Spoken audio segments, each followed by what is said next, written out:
sin is flagrant. That's the nature of this entertainment, and we can't even change it. Guilty before arraignment, now the system tainted. But when we speak, they all laugh at us. And y'all wonder why I'm lacking trust. Try to fight a giant with attorneys that can back them up. That's church versus science. Both sides start acting up. I'm late on my assignment. Hopping up a mile high, climbing, obviously never silent. New alignment, I'm defiant. Can I describe it? Used to describe it as the young graffiti artist. Before the beard, I always got carded. At every bar, even though my bar's been the hardest. The scars on my face, and I ain't always been the smartest. But I'll show you where my heart is. I said I'll show you where my heart is.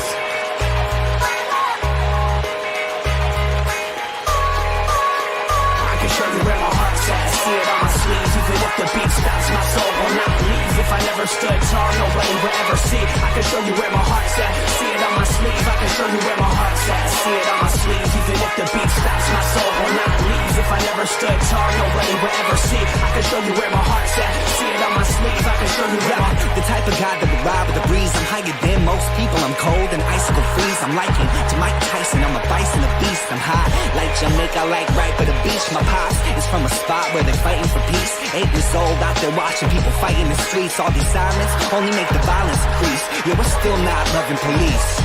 It's that bright young American, nice, dumb, arrogant. Tight on a mic, but he might need a therapist. Heart full of kerosene, head full of fairy tales. Said that you're my homie, you don't know me, but I know you very well. Roll back on some West Coast shit. This whole track is wetter than your dress code kiss. About to hit the track, running on some retrofit. I guess so lit, I guess so bitch, now let's go.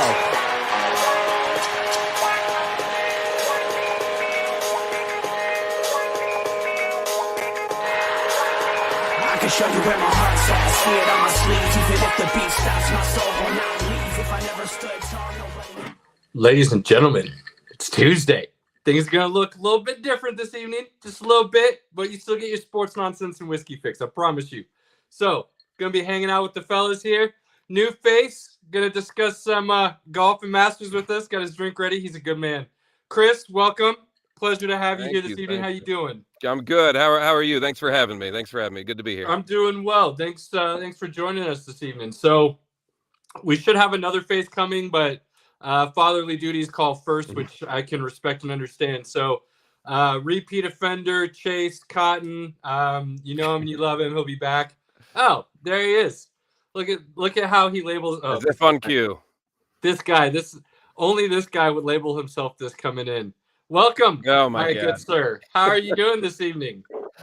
Oh, I'm all right, dude. I've been laying in my kid's room for 30 minutes, and normally he falls asleep in 5. He's still awake, so I got the phone in there with a little bedtime story, hoping for the best. Atta boy, you do what you got to do. I understand, so don't worry about it. But welcome. How are you doing this evening, sir? Doing just fine, bro. Atta boy. So we will discuss a little Masters this evening. Starts next week. And depending on how the sports schedule falls, we either talk about it the week prior or the week of. This year it fell the week prior. So I got my guys on here to give us some good insight on Masters and give you a little betting line tip if you want to throw down some coin, which we all know Pinky will listen to this back and he'll have money on it, even though he hates golf because he can't help himself. So that'll be fun to either hear him be incredibly disappointed or incredibly thrilled. Can't wait to hear how that turns out for him. So we'll talk Masters, Final Four. Obviously, that's going to be discussed as well. There's no getting away from that. Might talk a little WrestleMania just because that's on Saturday too, and it's always fun. NFL, NBA, whatever else the fellas want to throw out there, obviously we're going to discuss. So with that being said, Chase, you come on once or twice a year, so we'll let you kind of reintroduce yourself a little bit here. Pinky likes to know fandom, so I'm gonna do a little Pinky just for him because he's not here. So he likes to know your fandom and what you're looking forward to with your favorite team right now. So give the people what you got. All right, solid. Are you asking me? Have you started this yet? Yeah. We're live. We're Everybody's in, man. listening. We are in. I missed the intro and everything. Oh, you missed every. Yeah, well, 7:30 came and went, so we went ahead and hit play. Here we go. All right, best there is. Whew. That could have gone really bad in so many different ways, knowing you. And amazingly enough, it just was a little bump in the road. All right, fine. Well, Chase Wessel, aka the best there is, and I got that self-appointed nickname at the time of Carmelo and the Thuggets. Big Nuggets fan.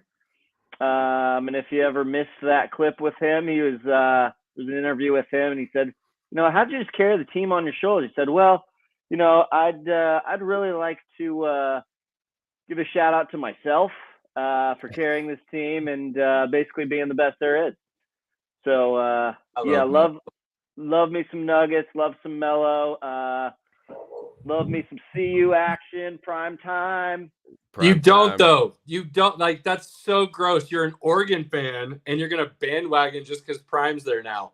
Just because you graduated from a CU school, now all of a sudden you're a Buff fan, not an dude, gross, super gross, Cotton. I don't like it. You're just a hater because you're a Husker, dude, and they suck every year. I love Prime. I'm on record on this telecast. If you want to go back and listen, that I said he was going to turn Colorado around. Like, I was mad that he was going to Colorado because I was going to have to deal with it as a Husker fan. So I'm not hating. He is. I'm not now hating. We got Warren Sapp in the locker room too. You gonna hate on that? Boy, I'm not really sure where you are on the bandwagon, but I'm going to guarantee you are not up front.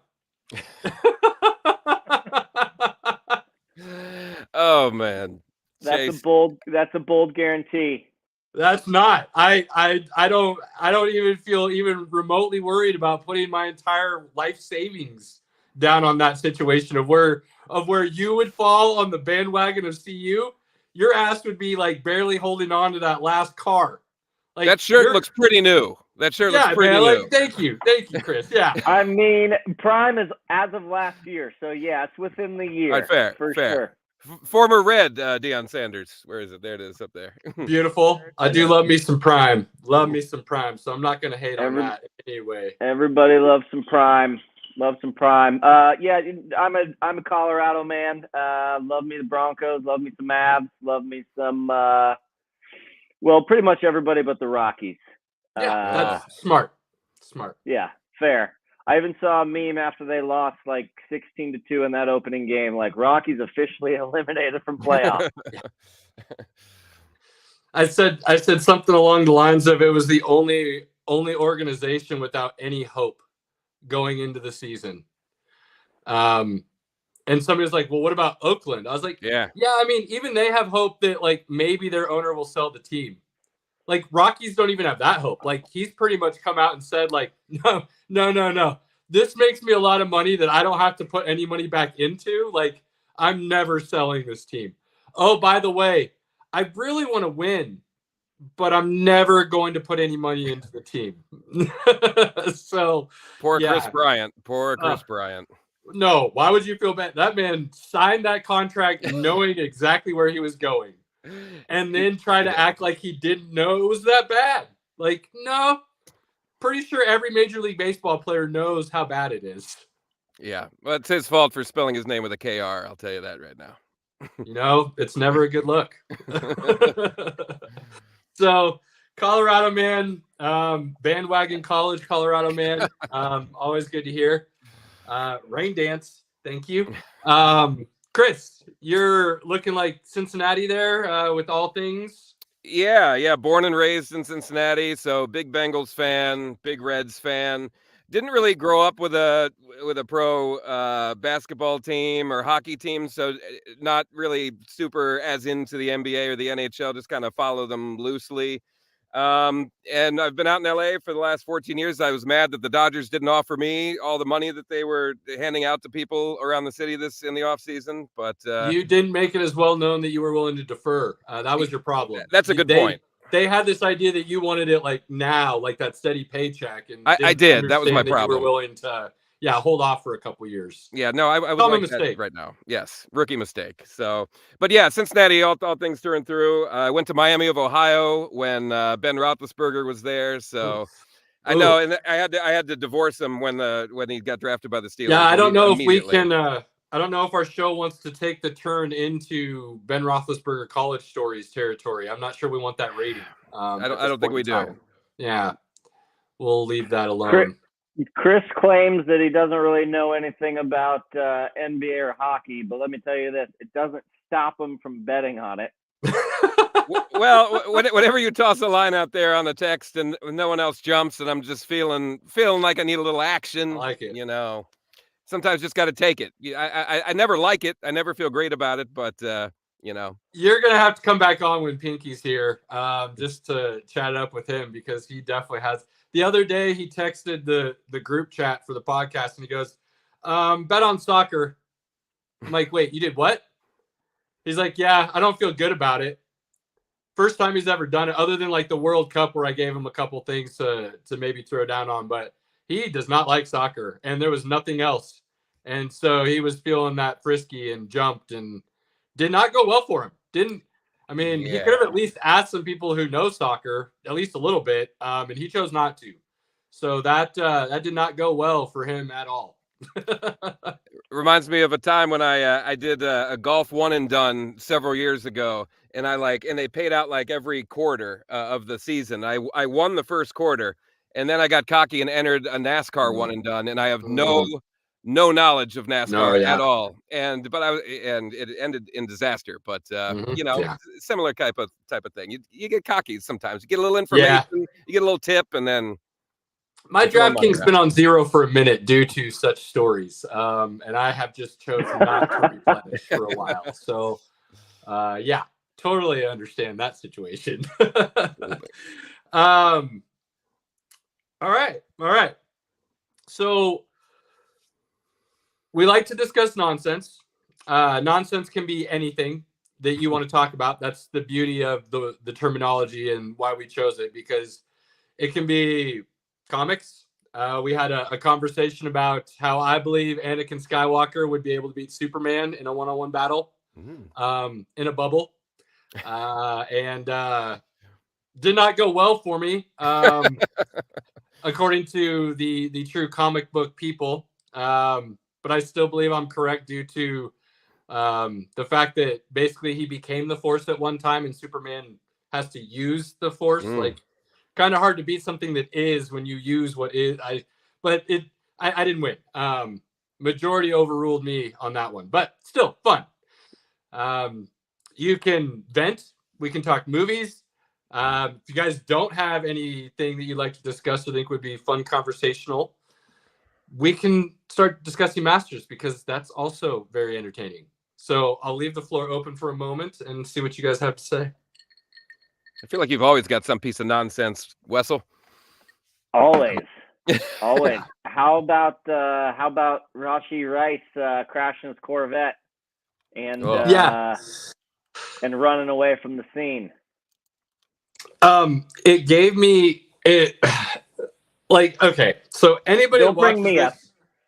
You won't. Don't worry. I wasn't even gonna say it. You threw yourself out there. I mean, that's on you. Well, I buddy. could feel it coming. This kind of reminds me of that time that. Look, you know as well as I do, I'm not one to discuss auto incidents.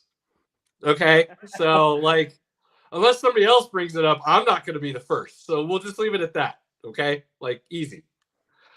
What I was going to say, though, is anybody that's listened to us long enough knows that if I become a big fan of yours, especially fantasy-wise, you're doomed.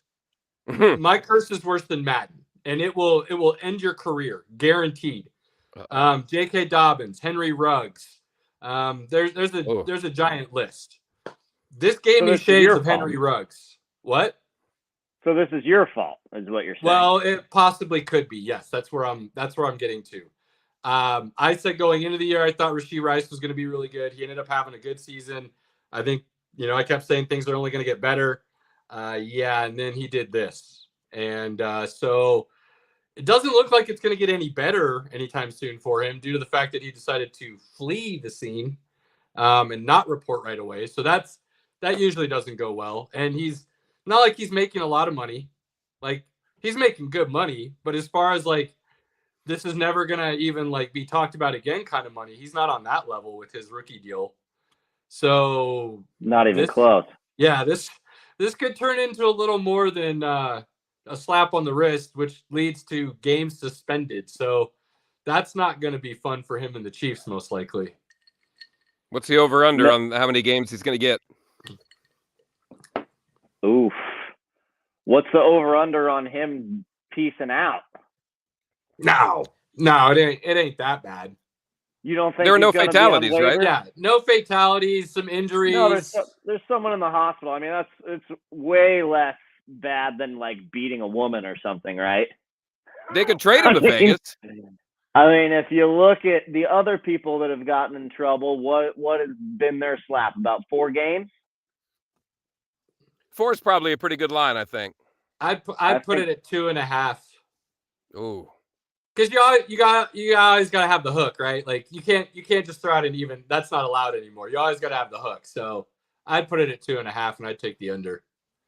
Do you think though that because it's on the Chiefs, they feel like they can't kid glove them, can't show any favoritism toward a team that's a dynasty, quote unquote, and you gotta almost go the other route, give them a little extra?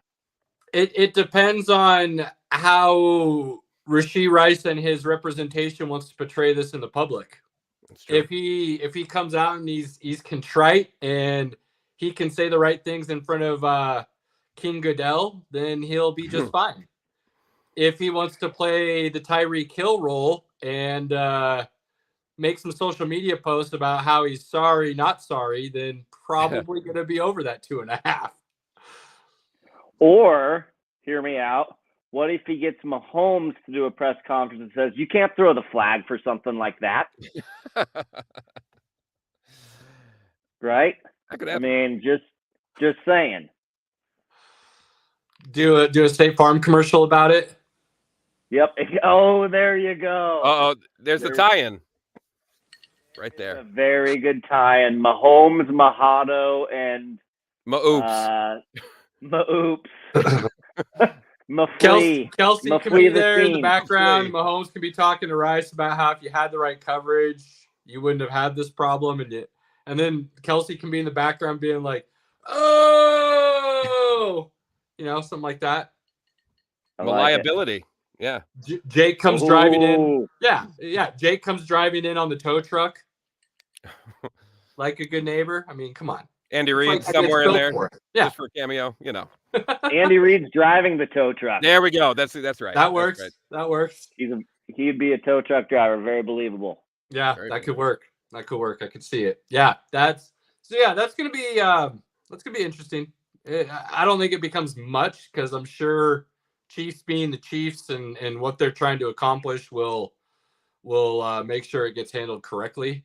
Look, the Chiefs right now give me very big shades of the early 2000s Florida Gators, where everything looks really good on the outside. Like, that's some nice white porcelain, clean, no cracks.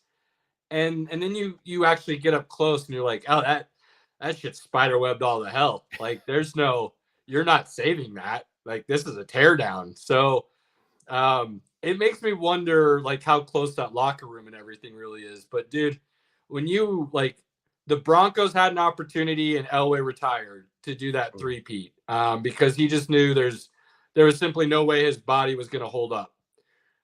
New England had an opportunity and couldn't get it done.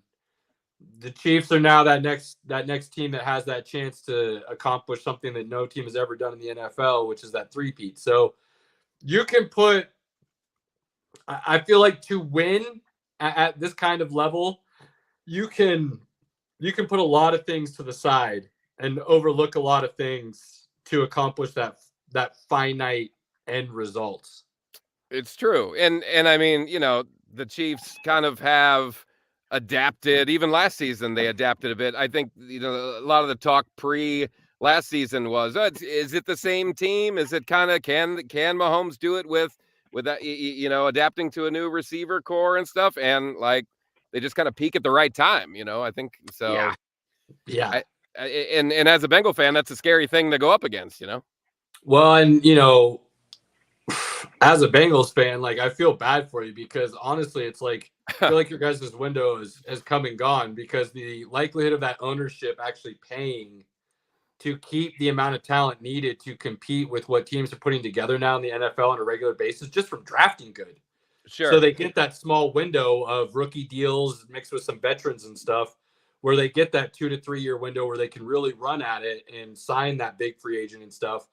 And Cincinnati and that ownership is just not known to do that. I mean, you had an opportunity to pay T. Higgins and roll with 2 number 1 wide receivers and him and Chase, and you chose to franchise tag him, which in today's NFL pretty much means that player's leaving, because that player's not, unless you're willing to all of a sudden pay him out of nowhere.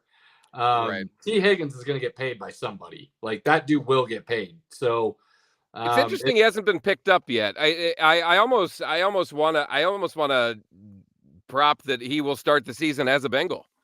Well, he's going to, because he signed the franchise tag at this point. So yeah. There's no going back on that now unless they trade him somehow. Which sure, in order to do wants, that, apparently, yeah. But another team's going to have to be willing to immediately sign him to a contract if you trade. Sure. And why do that when at this point you're going to be able to pick him up for nothing and then just sign the deal next year instead of giving away pieces to get him this year? Because look, Cincinnati moved on from Joe Mixon, which I don't hate. I don't hate that either. I think he's very productive, but given the way in which he was productive for that team and the fact that O-line is still patchy, yes, you can pretty much put, Brown back there, or Chris Evans is still sitting on the sidelines. Picked up Zach Moss. I was going to say Zach Moss is now with the team. So you can piecemeal that backfield together and be fine with Joe Burrow, Chase, Higgins, and whoever they decide to bring in with the third option. I will be interested to see if the loss of Boyd is a big deal, or if Boyd doesn't find a market at all and ends up coming back to Cincinnati, which would be huge for them. But if he doesn't, it'll be interesting to see who they decide to roll with that third option. But I mean, Joe Burrow's the beast. As long as he's healthy, Cincinnati will be there. That's the key. That's the key, and really, like, I've been used to being disappointed my entire life as a Bengals fan. Like, it's been complete misery the entire time I've been alive. And, I think that there were, even during like the Marvin Lewis era, there was, the ownership and what he was allowed to kind of do was really suspect. And it felt like he had his hands tied. And only since Zach Taylor has been there, have, like, the offseason, I've been like, okay, like picking up that Texans lineman, like, great. That's solid. Oh, we're going to add some depth here. That makes sense. Like, things are making sense. And it's a very weird feeling to have not had that your entire sport rooting life and then to suddenly get it. So yeah, I think offensively, I'm not super, the line is the big thing offensively, but defensively, we'll see. I mean, that's all you can do, and got to keep Burrow healthy and, just roll the dice every year. That's all you can do. And that's the big one, man, because if Burrow's not healthy, the team's got nothing. All those superstars rely on him. Yeah. And without him, let's be honest, that's true of any NFL team that is competing for a championship or is mentioned in that category when the season starts. If you lose your starting quarterback, the likelihood of you competing is slim to none, because part of the reason you're in that conversation is usually because you have a stud at the position. But Burrow, more so than a lot of those other guys, does seem to cover up a lot of those warts or holes, or however you want to discuss it, namely being that offensive line. So yes, it is interesting to see how they move forward. Be interesting to see what they do in the draft, because I said, and look, I had to eat crow. I still think if they had gone the other way and ran with Higgins as the number 1, they would have been maybe better, but Jamar Chase is a beast, so I had to eat crow. I said they should have been drafting a lineman, and that lineman was Penei Sewell, who is with the Lions and who is a mauler and a beast. Yeah. But they decided to go and grab Burrow's running mate back from college with Chase, and that was not. Look, I thought it would not work out as well as it has, and it did. So more power to him for making that move. But I still wonder where they would have been had they gone and grabbed that left tackle that would have been there for, a decade plus. And then, because again, they had T. Higgins, like, he was already there. So interesting things. At least you're not a Broncos fan at this point in time, because there's not a lot of good things going on in Denver at this current moment. So I promised Pinky I would be indifferent to anything they did in the draft. I would not be mad or sad or happy or glad. He's already called me out for lying, and he's right. I will definitely have a feeling one way or the other, but I'm gonna be doing my best to keep it to myself this year because I feel like 90% of the viewership of this network that we're on, the MHRT network, thinks I'm an idiot when it comes to talking Broncos, and I just try to continuously remind them that I'm one of the few who is willing to actually discuss what is in front of them, not still discussing this team and organization like it's, the bowl and run era of the 90s. So, they had a chance to draft Justin Fields and not Pat Surtain. They chose not to do that. They had a chance to do what the Steelers just did and go grab him for nothing. And they chose not to do that. That's shocking to me that Justin Fields' market value was that at the end of the day. I think it's I don't think it's a knock on Fields. I think what it truly is the fact that once again Chicago played their hands so poorly that the league went, hey, no, you're right. Yeah, he's worth the first. Super talent. Totally agree with you. Totally. Yep. We'll give you a 7th. Right. Or you can keep him and still draft at the number 1 spot and take a quarterback. How do you want to? Yeah.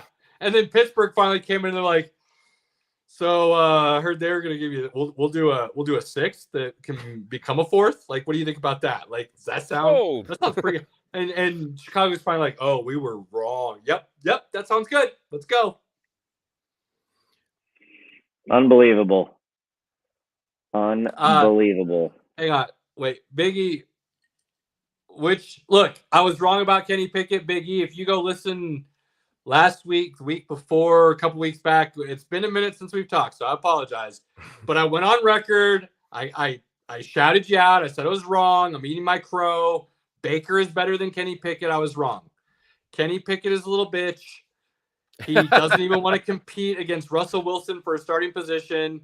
I also said, though, that I would have never drafted Kenny Pickett. I would have rather had Malik Willis and seen what possibly could have happened with him over Kenny Pickett coming out of Pittsburgh. Like, I wasn't foolish. I was just really down on Baker Mayfield. So, Biggie, I apologize. Baker is better than I want to give him credit for. I still don't like saying it because I don't think Baker's somebody you can build your franchise around and hope to truly win. He's just not going to let you lose, which then puts you in the really precarious situation of not having a great draft pick every year.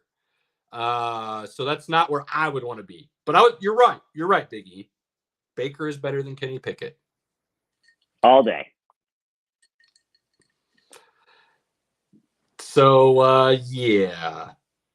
That's just an awkward, transition into whatever we want to discuss next, which I really want to get into the Masters with you guys, and then we can come back to, I'm a big basketball guy, Chris.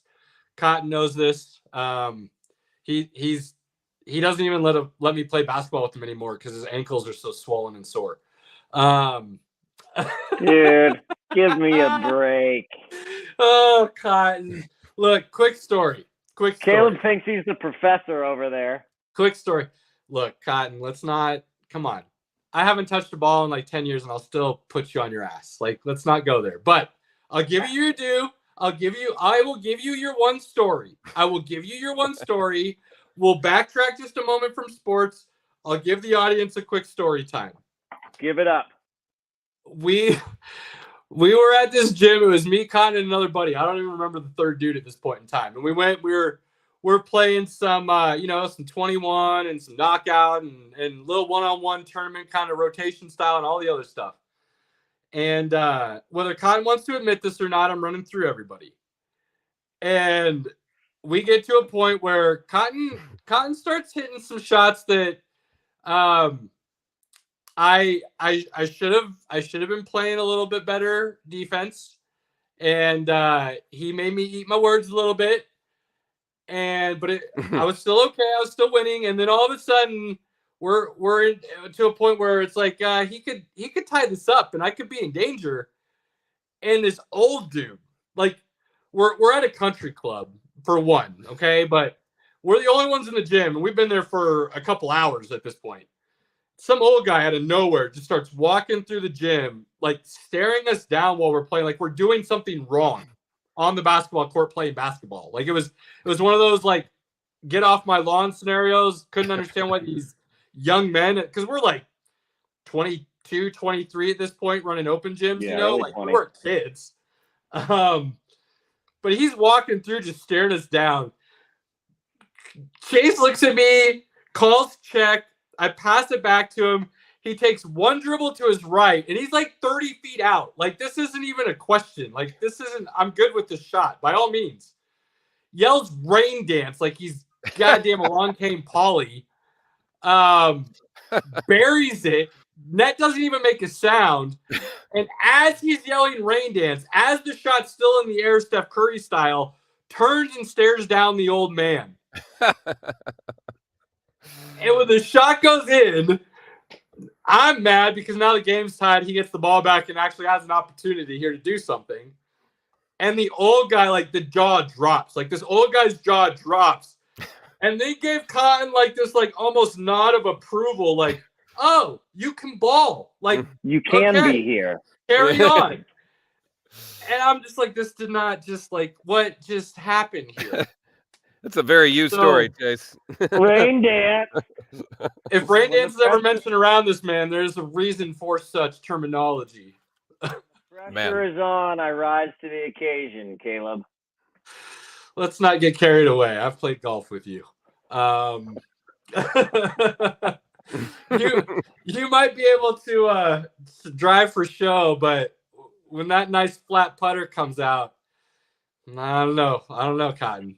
We don't need to talk about the putter. Yeah, that's what I thought. So, why putt when you can just chip in with your 9-iron, right? Yeah, it's so much easier than putting. Why putt if you don't have to? You should just do that every time. In fact, there was one round that I played with Chris and another couple guys, and I kept missing the green by this much. So I was right on the fringe, and every single time a little 9-iron bump and run to this close or in. It was like, why? I'm just going to do this every time. I've never hated a specific club more than that round. Ron Wessel would not approve of that situation. I'm just going to make sure that that's mentioned right now. Hey, if the hole is par, he does. If they're going in, what's not to approve of? Exactly. I guarantee you, if you're doing that the first 9, Ron is still shaking his head when you pull it out on 10. Not if I'm beating him. Whether or not it's going in. Not if I'm beating him. Oh goodness! Well, which doesn't happen. All right. As I'm known to do, these smooth transitions they happen naturally. They're just something that comes to me without hesitation. So as we speak of golf, there is a giant tournament going on that kicks off the golf year for all intents and purposes, starting next Thursday. You could really say it kicks off next Wednesday with my personal favorite golf event of the year, just because of what the par 3 is and everything that's involved with it. I think that's a very hard event to beat in any sport, as far as I'm concerned. But the Masters, hello, my friends.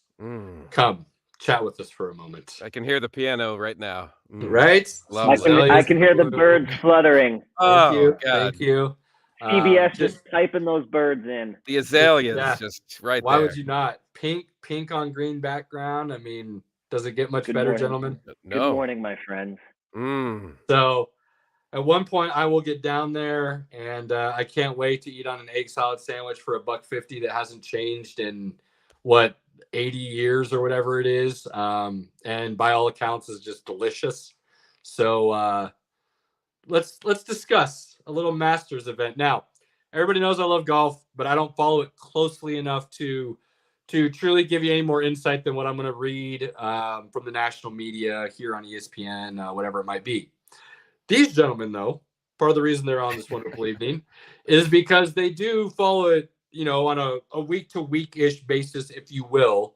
So they have a little bit more insight. They can talk to you with a little bit more knowledge on who's greens and regulation top, or who's getting them fairways hit off that drive, and kind of dive a little bit deeper than just some of my general knowledge that I'm going to give you. So as we approach Masters Week, I will lead with this sounds like we're talking like what, the last 3 years. Scotty Scheffler's on fire to start the season. Whew.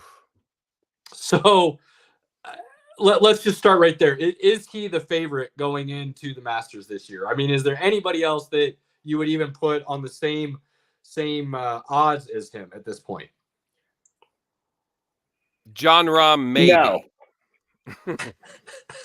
No, I think there is a top tier, which is Scotty Scheffler, and everybody below him. He is obviously the person to beat right now. The dude is on fire. But yeah, like Chris Johnson said over there, John Rahm is a beast. He's won it before. Now both have green jackets, right? Scotty's got his 2 years ago, was it? Mm-hmm. Rahm's defending. Right. So this isn't like guys who haven't played well there recently. Like a big fan for me, I always talk to Chase about Jordan Spieth, and Chase always tells me there's not a chance. And then the week leading up to whatever tournament I'm discussing, whichever major I'm discussing, he plays really well. And then Chase goes, well, I mean, I wouldn't put money on it, but maybe. And then he fails because he hasn't played well like the last 4 years in majors for whatever reason. But I always like pulling for Spieth there. I mean, he's got, lowest round to par, tied with Tiger. I like Rory just because I like Spieth got in his own head.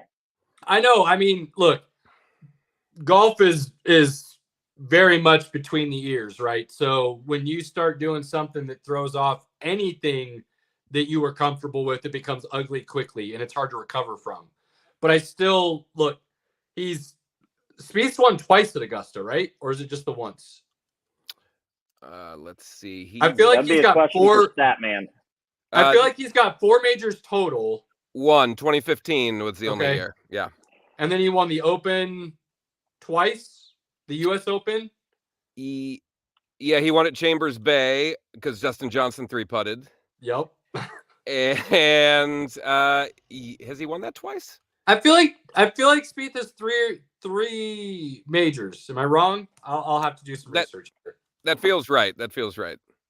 But I've always kind of liked Spieth, so I pull for him. I pull for Rory, but only at the U.S. Open. Is it the U.S. Open is the only one he doesn't have? I'd like to see him complete the career Masters Grand Slam. He doesn't have the Masters. Is it the Masters that he doesn't have?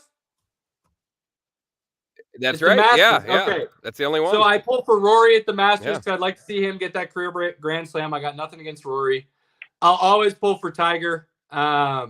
His dominance over the years, like anytime somebody throws up a Tiger stat where it's like he did 3-putt between 1999 and 2014. It's like, God dang, like, yeah, Jack's got the most majors, but Tiger's got the most career wins. And then you look at some of these just dominant runs he went on over stretches. It's hard to say he's not the best. Now, conversation for another day. We can table that, but just to kind of put things into perspective, Tiger Masters is kind of his place. He loves it. So always there. Is Phil playing this year? I was waiting to ask this. I didn't even look it up. Phil is playing, and he's cheap on the DraftKings. So Phil likes Augusta, and Augusta likes Phil. He T2'd last year, did he not? He did. Not with good. Another live golfer, Brooks Koepka. Yep. Oh. Now there's another name I was going to mention. How you guys feeling about Koepka? Because he has not won the Masters, but the dude is basically majors or bust, and I know for a fact he has 5 career. But this is one he has not won. Koepka always shows up. 2 runners up. He was runner-up last year, was he not? With a chance to if Rahm had fallen off a little bit, be right there. He was, and he finished runner-up like 2 years prior as well.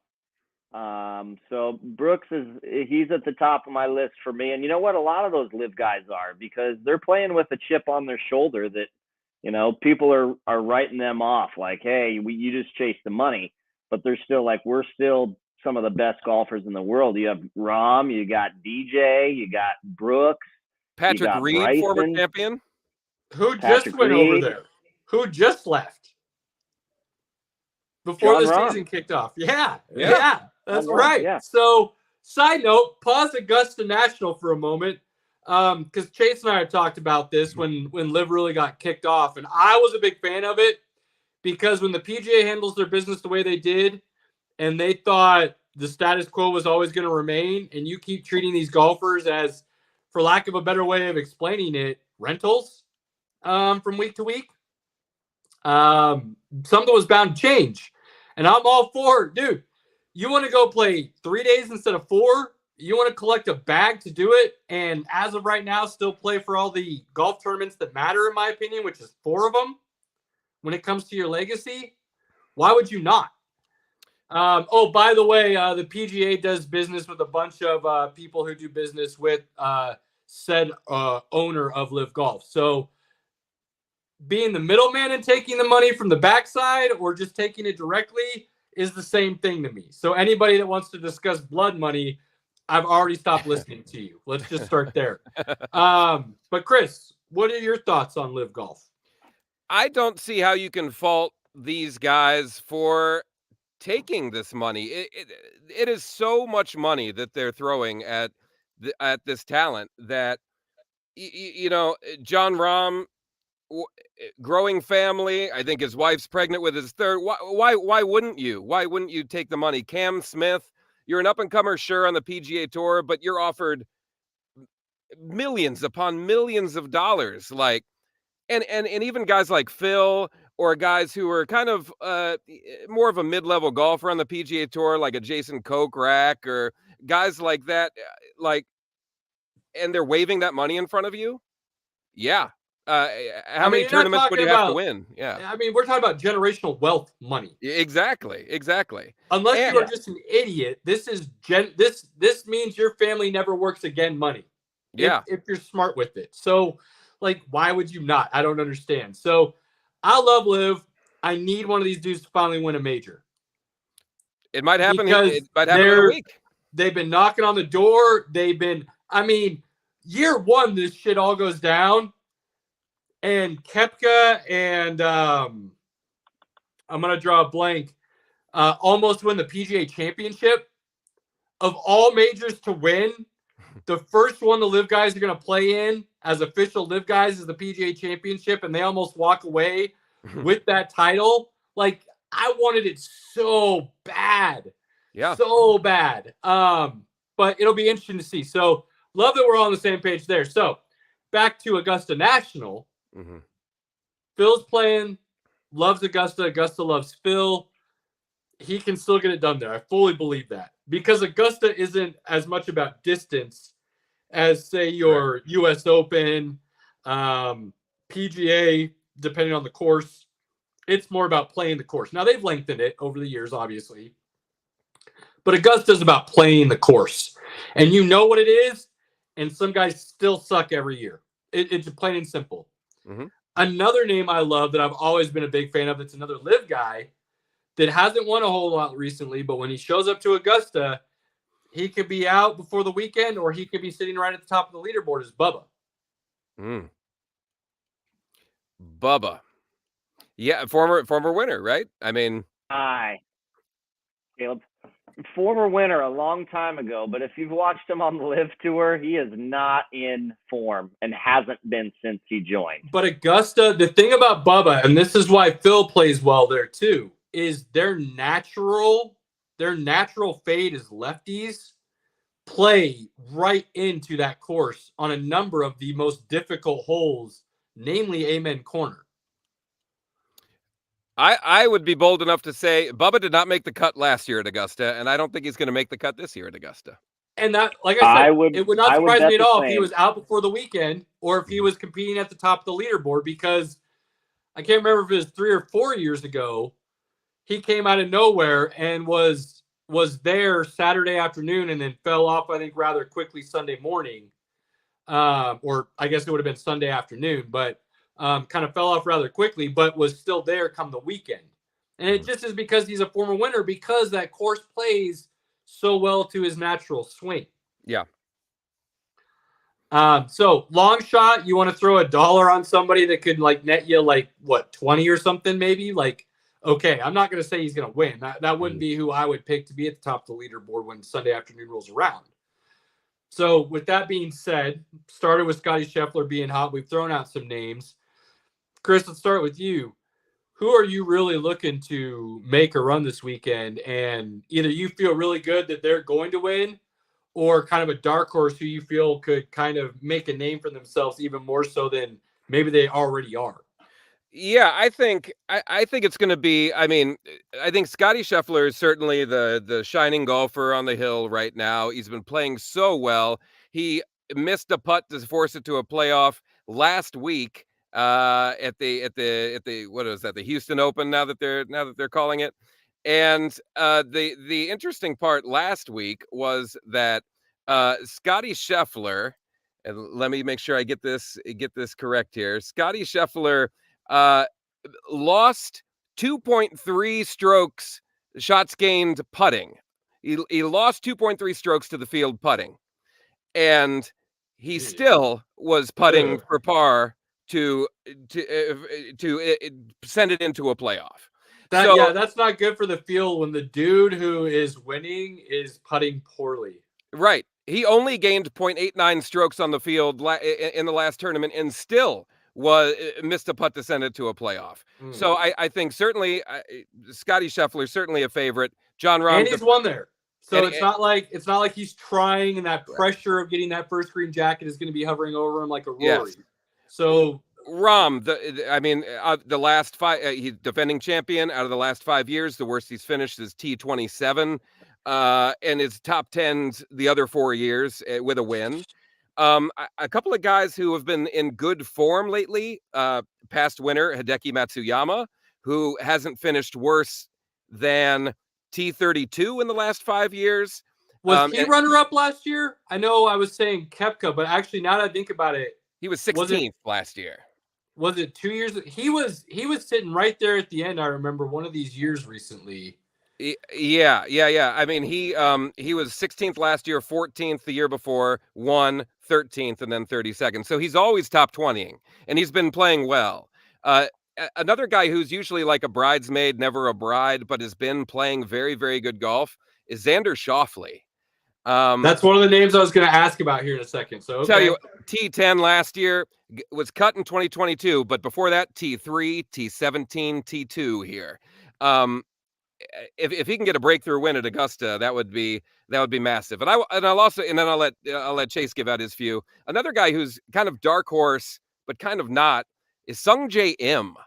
A guy who plays sneaky good, especially with his irons. T16 here last year, T8 the year before, was cut, T2'd at Augusta in the weird 2020 year. So I think could come out of, if there's a guy to come out of nowhere that nobody's talking about, might be a decent, throw $5 on him on the Vegas odds. Name. I like that. Let me ask, I got a name for each of you. So let me ask you about this guy, Chris, because he's one who, before COVID, broke through once. Then I believe he got his second during COVID, if I'm remembering correctly. People were really looking for him to kind of break out and just start rolling, similar to Spieth and Rory and some of the others in his group. And that's Justin Thomas. How are we feeling about him rolling into this Masters weekend? He's got 2 major championships, but has not historically played great at Augusta and hasn't been last year or so. I mean, almost feels like he lost his swing. What are we thinking about Justin this week? Not good. I am, Chase and I are in the same DraftKings league, but I'll telegraph this right to him. I'm fading Justin Thomas hard this week. There's no way I'm taking Justin Thomas this week. I would much rather take Spieth, who T4'd at Augusta last year. So Justin Thomas has had, he and Spieth have kind of had these kind of weird career like weird fall offs where they're still kind of elite, but are not performing up to snuff. That combined with not a great track record at Augusta. I mean, I think if he's making the cut, he's a T40 type of guy. Okay, I like that. I don't disagree as much as I like that group. Who is it? Spieth, Thomas. There's like 4 or 5 of them, right? That roll in that group together. Yeah. One of who's a broadcaster now, Smiley Kaufman, rolled in that group for a while. Yeah, that's unfortunate for him. Indeed. Okay, all right. Chase, and Ricky goes in there too, right? So that's where I was going to lead off at next. Actually, is Ricky is in that group. I've always been a big Ricky fan. It's kind of personal. My cousin, his former spouse, knew Ricky. He was able to meet Ricky, hang out with him when he was first coming up on tour wearing the all orange Puma. So ever since then, I've been a big Ricky fan ever since he came up. Looked like he was going to come through on, was it the PGA Championship that was out in LA last year? Or was it the US Open? I'm drawing a blank here. I think it was the PGA. He's spiked a little bit recently, a couple of times, I feel been playing played well, but could never break through, and then kind of fell off like your Spieth Thomas. Mm-hmm. And he's made a little bit more of a resurgence than those other two, it feels like, over this last year. I always bring him up to Chase, and he always slaps me in the face, similar to Spieth. I just, unfortunately, I got a thing for this group of dudes, apparently. But how are we feeling about Ricky this year? Could Augusta this year be his where he finally breaks through? No chance in hell. No chance in hell. Ricky, you want to talk about, current form? He's not there. And Augusta is not the course to find it. Augusta is a hard course. And, it's not like he's playing the Valero and can find it. This is the Valero Spieth tournament. Let's be clear. That's not where Ricky does work. That is Jordan's all I'm home. doing Leave is throwing out a small, lesser tournament at a much easier course. I'm just saying. Yeah. Spieth's my guy, and he plays well at Valero, and that's what usually gives me the confidence to tell you he's going to play well at a major. And then you're right. Spieth plays everywhere well in Texas.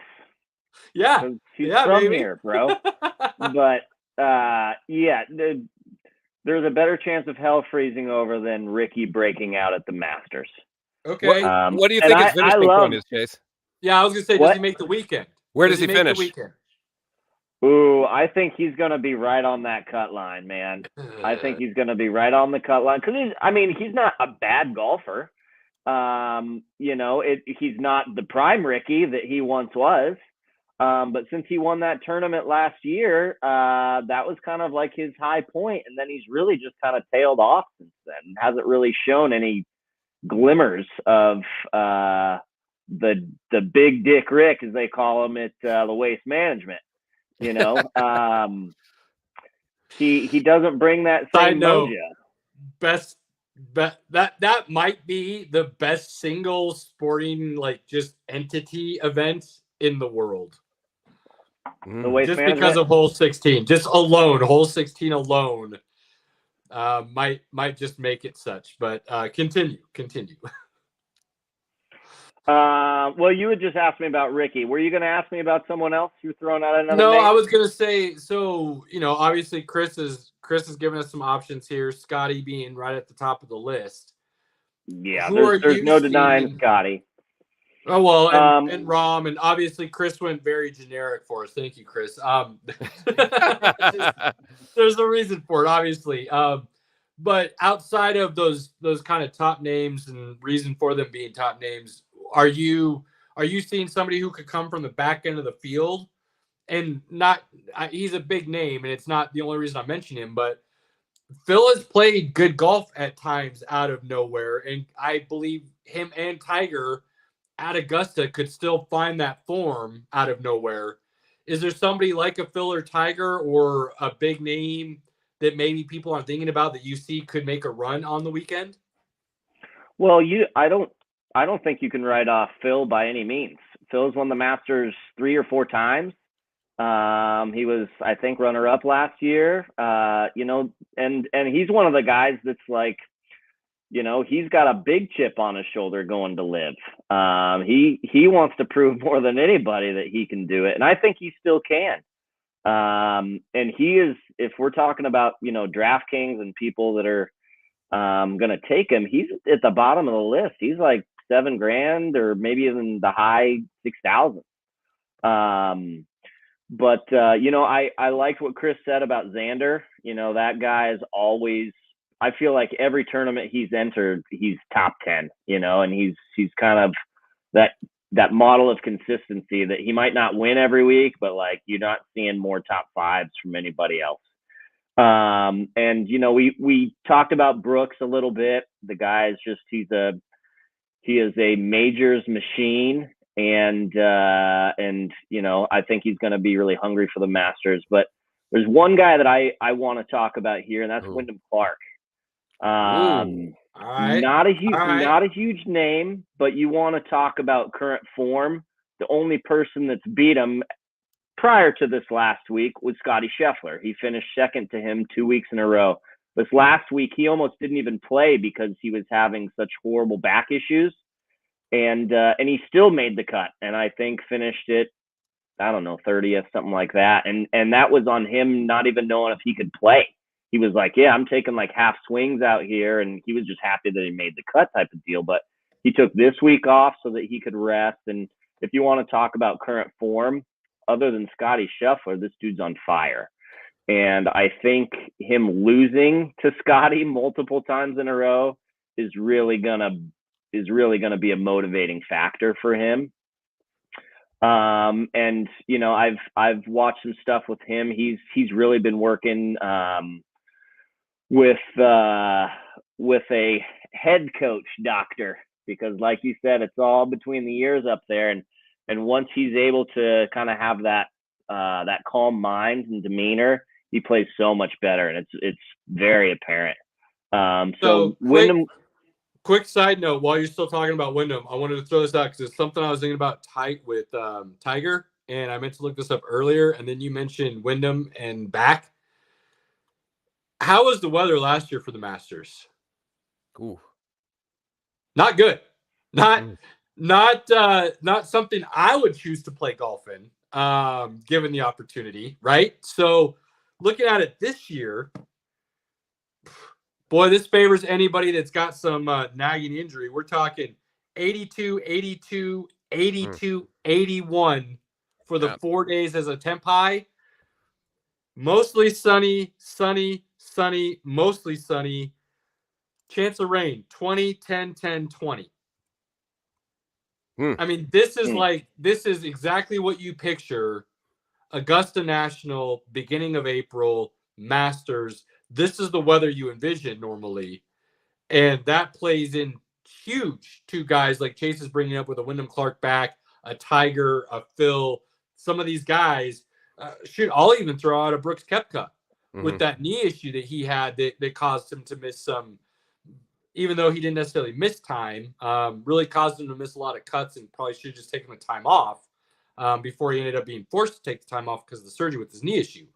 So I like that, Chase, throwing out the Wyndham Clark, even though maybe there's some issues injury-wise that could be concerning. That's beautiful weather. I mean, you don't get much better than that. Yeah, exactly. And like I said, he's taken this week off to rest up. And watching the interviews from him last week, you know, after he made the cut, he was saying how bad it was. And by, you know, Saturday, he was able to take, you know, 3/4 swings versus half swings. And Sunday they interviewed him again. And he was like, yeah, it's loosening up. I'm feeling a lot better type of deal. And I think with the week off too, I think he'll be just fine. And I think, like I said, that guy's so motivated right now that, I mean, he'd have to pull a Tiger and crash his car to not enter and finish high. He's definitely at the top of my list, and there's not really a doubt in my mind that he doesn't make the weekend at least. So I think he's going to be right up there competing Does he have a major championship? I feel like he won one recently. No, he's got some wins on the PGA, but no major wins. Who won the Open Championship last year? Statman? On it. Googling. All right. While he Googles, Wyndham Clark's a great pick, though. I got to say, like Wyndham Clark like is a good call. Yeah, and go ahead, Chris. Sorry. He T31 last week and gained over a shot on the field total with a hurt back.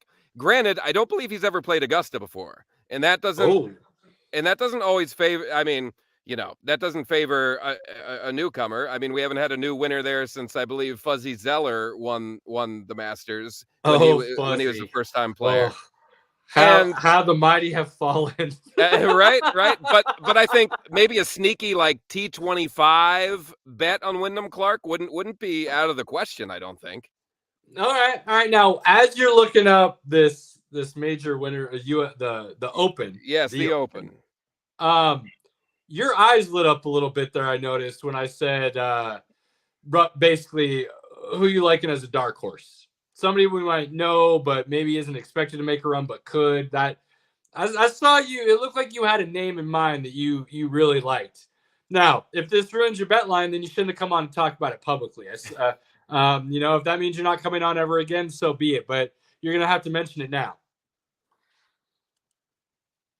Is that directed at me? He's talking to you, Johnson. You're the one with the sparkly eyes. I saw it. I saw right before Chase mentioned Wyndham Clark. I saw when I asked that question. I saw you kind of almost like you were like, but I'm not going to say this. But now you're going to have to say it. That is fair. That is fair. I know a lot of people are hot on Sam Burns, but I'm not super hot on him going into this. Oh, and the Open winner last year was Brian Harman. Won the Open last year. Thank you. And just out of curiosity, let me see. He has not had the best. He T12'd at Augusta in 2021 and then was cut the last 2 years. So not awesome.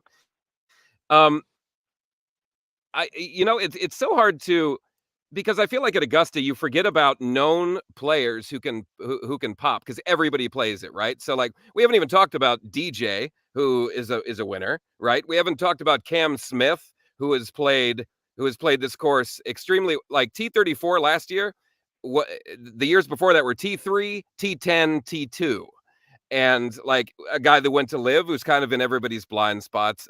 There's the reason he got the deal from Live. He had that hot streak that got him. Did he win 2 majors in that year and a half span or something like that? And then got paid by Live. So he was on a super hot streak. Yeah. He really was. And I look back at Justin Thomas at Augusta, and quite honestly, he was cut last year, but before that it was T8, T21, 4th, T12.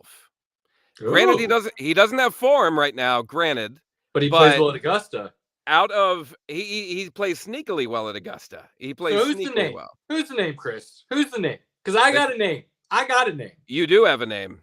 I think the name. It's somebody who is coming off of injury, who people have forgotten about his good form at this course. He doesn't have deep history at this course, but he has good history at this course.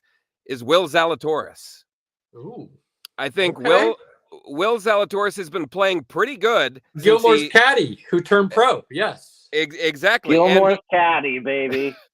He's fixed his short wobbly putting. His new putting stroke is kind of working. He didn't play in last year's Masters because of injury, but before that, the 2 Masters he's played, T6 and 2nd. So I think I wouldn't hate throwing some money down on Will Zalatoris at all. So. He's sneaky. I like that. I like that. Mine is a dude who went out and played the par 3 and dislocated his ankle and threw it back in all by himself so he could still play at Augusta National his first time ever. A dude who's played really well, actually, since then over the last couple of years, but has not broken through yet. Mm-hmm. And I just have this feeling for some reason that this could be his year at Augusta National. And that's Mr. Tony Finau. Now, with that being said, I have another question to throw out to you guys while I throw out Tony Finau, who has played relatively well at Augusta. Statman, you'd have to look up the actual finishes because I wouldn't be able to say how well, but I feel like he usually makes the weekend. Always since 2019, at least. Yeah. Nice. That's what I like to hear. So that's a name I'm looking at this year to break through. I also want to know, and this is one of those, me being a sports junkie, that I kind of know these maybe things that other people, your normal fan, casual fan, wouldn't know. I want so badly for somebody to win the par 3 and the Masters. I want the curse to be over. I want more people on tour playing that tournament to take advantage of that par 3 tournament because of what it is. And I'll talk about that here in a second. But to kind of lead into that, do either of you feel like there's somebody, and I don't know if it's announced yet. I haven't looked, and to be honest with you, I don't really know if it's ever announced this early. Do you feel like there's anybody who's going to play the par 3 that has a legit chance to win the tournament?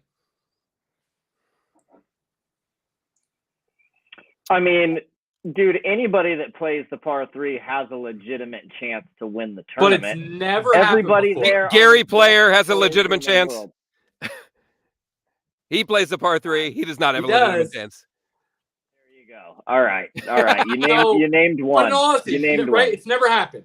The winner of the par 3 tournament has never gone on to win the actual Masters.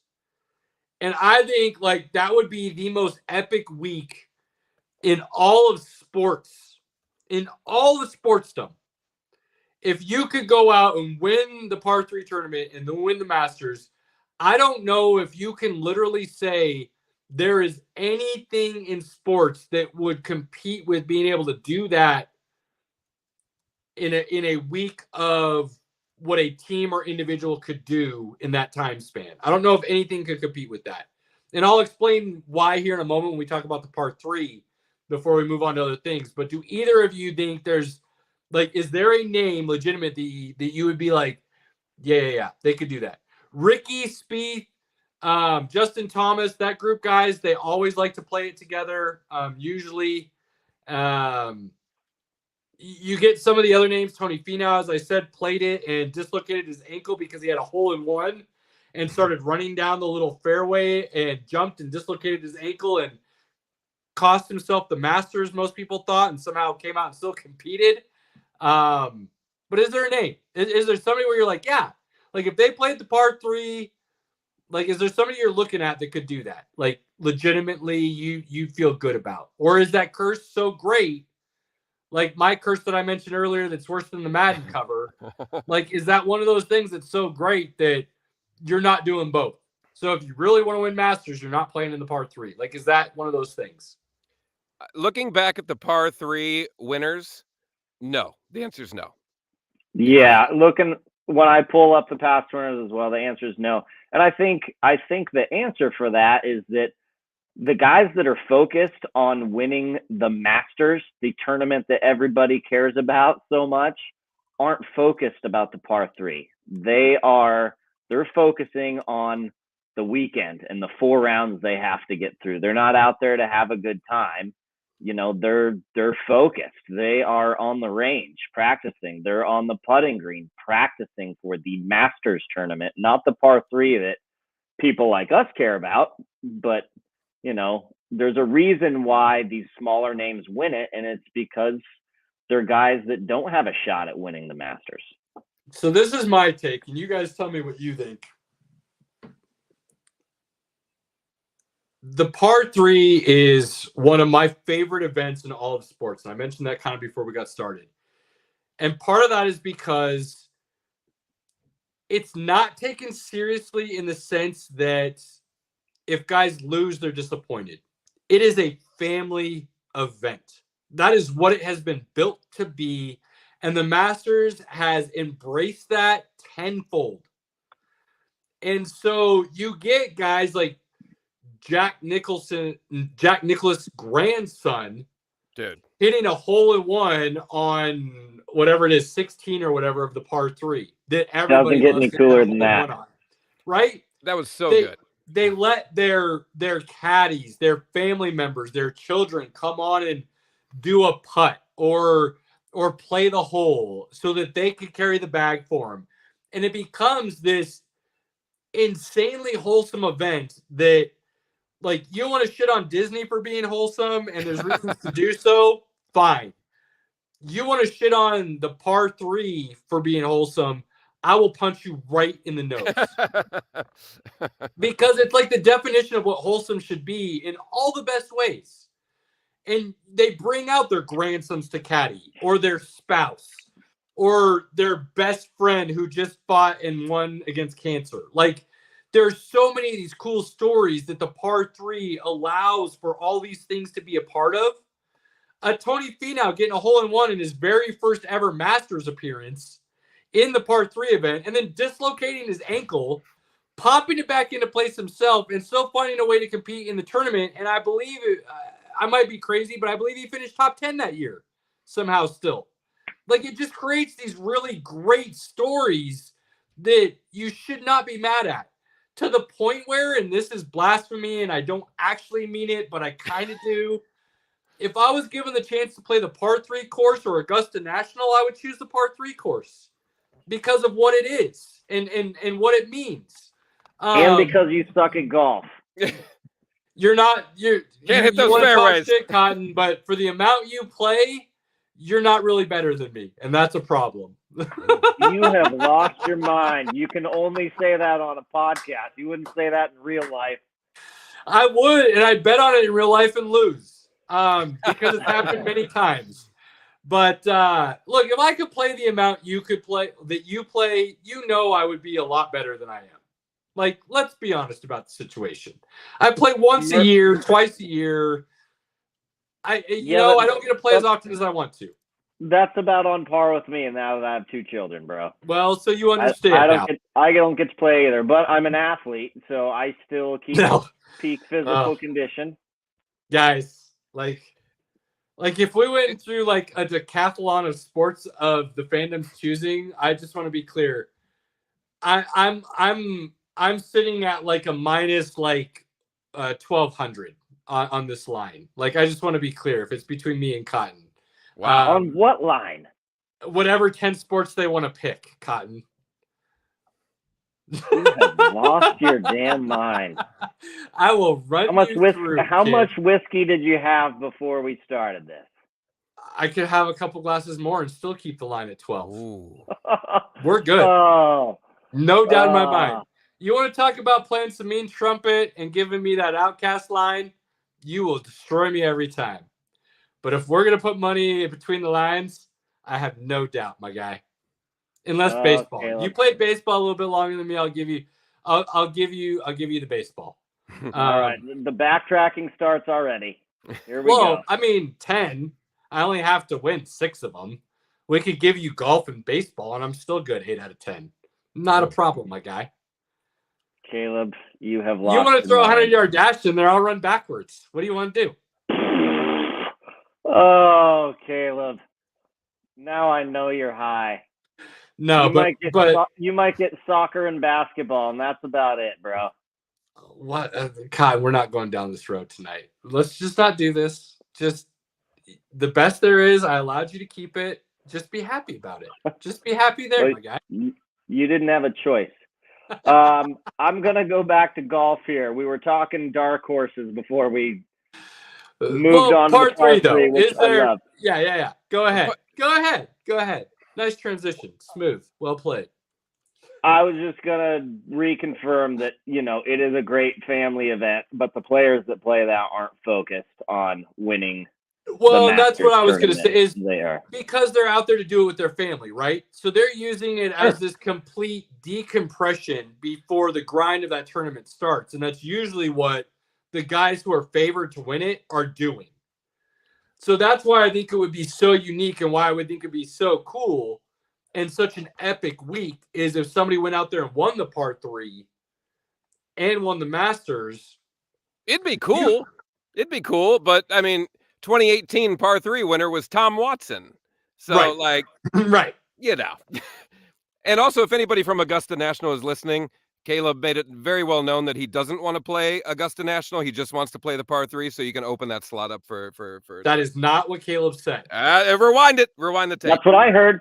Yeah. Go back. Hey, Throw look, the flag. I have Dropping the learned. flag. I have learned I have to be careful with what I say because Pinky will own me on this, and I've eaten more crow than I probably would like to here. But I said I would rather play Augusta National, but it kind of a part of me would say the par 3 over Augusta National, even though that's not true. That's pretty much what I said. And we can go back and listen to it. I would still rather play all 18 of Augusta National. Saying you would not want to play Amen Corner, you should be punched right in the face. Like, that alone is a punchable offense. Plain and simple. Sounds like you should. I don't know if you'd have enough. I don't know if you can fit enough golf balls in your bag, Caleb. Oh, God, no. No, probably not, Chase. I don't doubt that at all. You wouldn't make it to Amen Corner. You'd be out of balls before then. Oh, no. I'd make the round with whatever I had, but it would turn into a lot of gap wedges at some point because I'd be down to one ball. So I definitely have to roll conservatively at some point. I might even have to just break out the putter and just tee it up. Just to be on the safe side. Texas wedge it all the way down the fairway. Yeah, if that's what it takes just to finish 18 at Augusta, I'll do it. No shame in taking a 10. Maximizing your time on the course. That's what I see. All putter. I know for a fact, guaranteed, and if either one of you deny this, I'm going to punch you in the face when I see you next time. But I fully believe there are now. For me, it's going to be more than you two because you play on a regular basis. But there are a very high handful of holes that if I had to play from the tips, I'm not even making the fairway. Oh, hands down. And that's with a really good tee shot. We have no business playing from the tips. Yeah, no, that would be disgusting. Yeah. There's a reason I'm on this show and not on the PGA Tour. Yeah. Tell us about your dark horse, Chase. You got another dark horse, I heard. Yeah, I want to hear the last one. I've got two of them, actually. First one is Cameron Young. Okay. I like that name. Not talked about a whole lot, but you want to talk about current form. The dude is in current form for sure. Finished second last week at Valspar. I was looking at last year's finishing scores, and he was at T7. Yes. The dude balled, -6. So, he's going to be one of those guys that, he's not a big name at all. So he's not going to be highly owned, but the chance of him popping off are good. He was in contention a couple of weeks ago too, and he's one of those guys who's been second a bunch of times and is just gotten eked out. But last year he gained over 1.3 strokes on the field at Augusta, so that's not a bad call. I don't hate that at all. What's the other one? The other one, I don't really like this dude very much. I'm just going to lead with that. But Matthew Fitzpatrick, he's pretty cheap on the list. He's hung around for the last couple of years and not quite broke through. Yep, absolutely. He was a T10 last year at the Masters. But again, his form is hot right now. He's one of those dudes that tracks every single shot that he's hit at every single golf course. And you want to talk about being prepared for this course mentally. There's not going to be too many people that are more mentally prepared that already know what shot they're going to hit with what club they're going to hit on every hole for every shot. Obviously if there's an errant tee shot, that game plan is going to change a little bit, but I guarantee you he's got a game plan written down of exactly what he's going to do on every hole, and he's going to try to execute. And if he can, he's going to be right there in contention on Sunday. He has made the cut for the last 5 years, and starting in 2021, he has improved his finishing position at Augusta each year. 46th, 34th, 14th, 10th last year. Top 10 finish this year? Yeah, I it's not out of the smell cards. 5. I smell like a top 5. Dollar Johnson. Hey, I can't bet against it. That's a strong case. It's a very strong case. I like it. Right. I like it. Final thoughts on the Masters, gentlemen. Chase, you go first. Final thoughts on Augusta National, the Masters, anything and everything. Yeah. I would love one of those green jackets. That's my final thought. Like Chris alluded to earlier, the Masters is not won by newcomers. That course is hard, and it rewards the players that have played it multiple times, that have learned from the course, and so I don't think that it's going to be some smaller no-name golfer that's going to win this deal. I think all the names that we mentioned, we're not going to be surprised when we see them at the top of the leaderboard. And again, like the live guys that are coming out, they all can play and they all have a very good chance of winning. Again, DJ, Brooksy, I hate Patrick Reed, but he's won it before. Cam Smith, like plenty of firepower. Phil, that there's a very good chance that someone on the live tour takes home the Masters, and good for them. They got paid and they get to come back and play. I don't know if any of you guys have watched that Full Swing on Netflix, but a lot of the players that were offered live and didn't take it so that they could play in these things kind of feel like the wool was pulled over their eyes, because it's like, we didn't take this and now these guys get to come and play in it. Has anybody in the history of mankind ever felt more stupid and used than Rory McIlroy? No. I mean, not at all. I mean, damn. All right, Chris, final thoughts about the Masters, sir. It's the best time of the year for sports, in my opinion. You've got March Madness, you've got the Masters, you've got opening day, you've got a bunch of great things happening. The Masters, I'm looking forward to it. A perfect Masters for me is Tiger making the cut. We didn't talk about that. I don't think there's a chance that he does, but I pray for it every year. You're done. Your time is done. Tiger will make the cut. We don't want to hear that. Nobody wants to listen to you anymore. You're done. I'll give you a bet on Tiger making the cut. So I think Tiger will make the cut. Low old guy, don't count out Freddie Couples. He made the cut last year. Love it. Let's get him going. And I think I would love this year to see the Masters go into a playoff, which we haven't seen in a long time. And I would love for that playoff to be Rory McIlroy to complete his Grand Slam versus defending champion live defector Jon Rahm.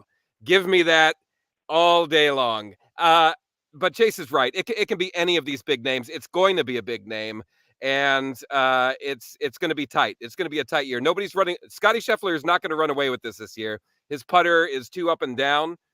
It's going to be 2-3 stroke difference max, I think. I like it. So, two things. One, I believe the Masters is a top 5 sporting event in the world out of all things. 100%. Whether you want to put it in the top 5 is up to you, but I believe if you leave it out of your top 5, you're foolish. It's just here's a quick question. What are the other 4? God, I mean, you put me on the spot. I would say Masters, World Cup, Super Bowl, maybe given the grandeur and the world involvement of it, maybe like the Daytona 500 or Indianapolis 500, some kind of sporting motor event. And then because of how global it is now, I would probably put the NBA Finals up there. Now, sheer volume of people watching and popularity, cricket is always probably going to be number 1 because all of India watches cricket. So when you put 1.9 billion or whatever it is, and they all only watch one thing, when you look at the actual numbers, if you're actually looking at worldwide numbers, cricket will always be in there. But as far as reach, cricket is nowhere close to that. So my top 5 would be in somewhere in that fashion. Yeah, I agree with Masters. I agree with the Super Bowl. I agree with the World Cup for sure. I mean, if we're not talking a yearly thing, then I mean, you almost got to throw the Olympics in there on some level. I'm a big Olympics guy, but it has fallen off over the last couple rotations so drastically. Sure. To the point where I never thought it would fall off that badly, that they're bringing in things into these summer games that are coming up that are almost a joke to include in the Olympics, because it's truly almost making it X Games rather than Olympics in the sense that you're removing some of those core key things that made the Olympics kind of unique and special. So I love the Olympics. I would have put it up there in the past. Sure. I have recently kind of come off that stance because I don't think it's as must watch as it used to be, especially in America. Yeah. And I'm kind of a romantic too, so I'm putting the World Series in there for sure. Still. I would just switch out World Series for Ryder Cup myself. Again, biased towards golf, but I love the Ryder Cup. For me, the Ryder Cup is almost as fun to watch as the Masters. Oh, absolutely. The Ryder Cup I love it. Love fun, it. For sure. Yeah. I don't know if on the world stage of sports it's even in the top 10, unfortunately, because golf is so niche in the world sports. And I wouldn't put any of the other majors in there either. Yeah, I wouldn't either. Yeah. The Open for golf people, obviously the Open is going to be the granddaddy and hold that special place. But the Masters is same course every year. Even people who don't like golf know Jim Nance's intro to the Masters. So yeah, I would have it up there. The other thing I would say is I think we have a repeat winner. Whether it's a third, fourth, fifth, sixth, whatever it might be, or a second, I think we have a repeat winner this year. As much as I would love to see a Koepka or a Finau or somebody like that win, and that's who I'm going to be pulling for. Rory's not getting his career Grand Slam this year. I believe somebody's going to repeat and get a second green jacket and get to cement their place in that winner's locker room, if you will. You're saying any past winner will win, not last year's past winner. Correct. I'm torn on a couple of them, so I'm not going to throw out a bunch of names and look like I'm just trying to, hedge my bet, if you will. I just have this feeling that it's one of those years where we see a past winner repeat or add to their locker and put another green jacket inside it.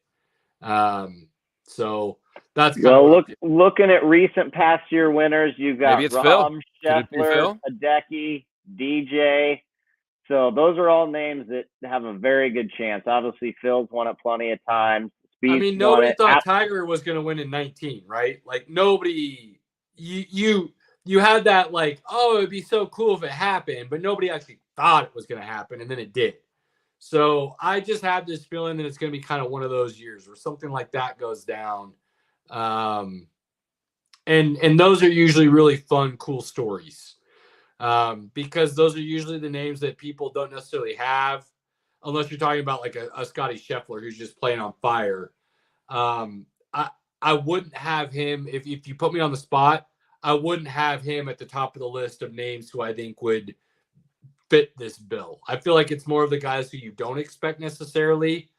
It wouldn't surprise me if DJ came out of nowhere and won and put on another green jacket.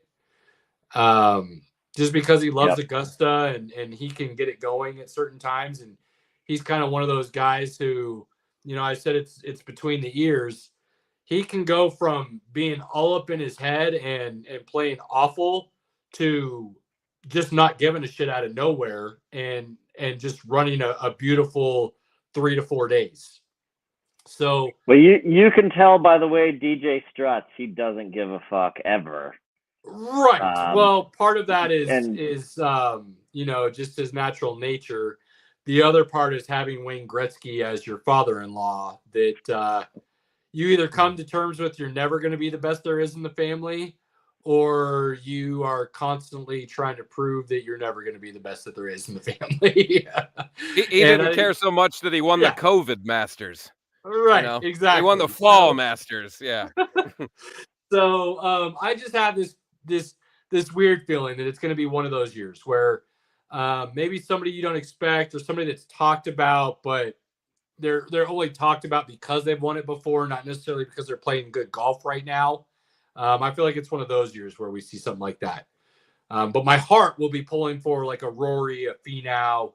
I love those first-time winners and that story that you get from what they've done to get there kind of stuff. And winning the Masters as your first major championship is, I mean, that would be epic. If that's the only, I don't care who you are, even people over in the Greater Britain areas are wishing the Masters is their first major that they win. If that's the only one they can win, that's still the one you're picking if you're a true golfer. Like 100%. It is what it is. Okay. 100%. So that's where I think we're going. I mean, even if you're a guy like I'm drinking Canadian Black Velvet tonight in honor of the only Canadian to win the Masters. Anybody know who it is without looking it up? Weir. Yes, Mike Weir. He was also the 2022 co-winner of the par 3 contest as well. Mike Weir, the lefty. Tell you what, never count out Mike Weir. Never count him out. I heard he was driving Uber in Canada the last time that people checked in with him. Love that guy. Big fan of lefties, and I'm a big fan of sports knowledge, Chris. So yeah, I got you. Shout out to Mike Weir. Let's get it going. Now, as we transition here and move forward, we are talking about dark horses. Another name for dark horses could be Cinderella. There just happens to be a Cinderella rolling through the NCAA tournament that I said people need to be aware of and pay attention to as we start moving on, and that's NC State. Moving over to the NC State conversation and the tournament, which I believe, I don't know why I didn't mention it in my top 5. That's like 1 or 2. No.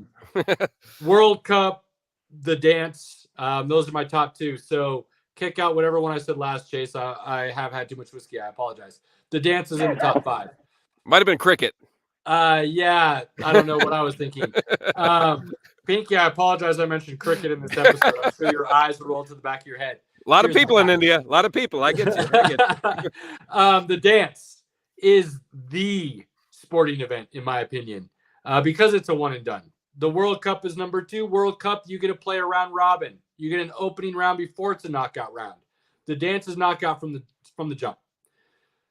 NC State is rolling. They're an 11 seed. They are tied for the lowest seed to make the Final Four with another 11 seed and so on and so forth. But we're going to give NC State their due this year. We're not talking about repeat offenders.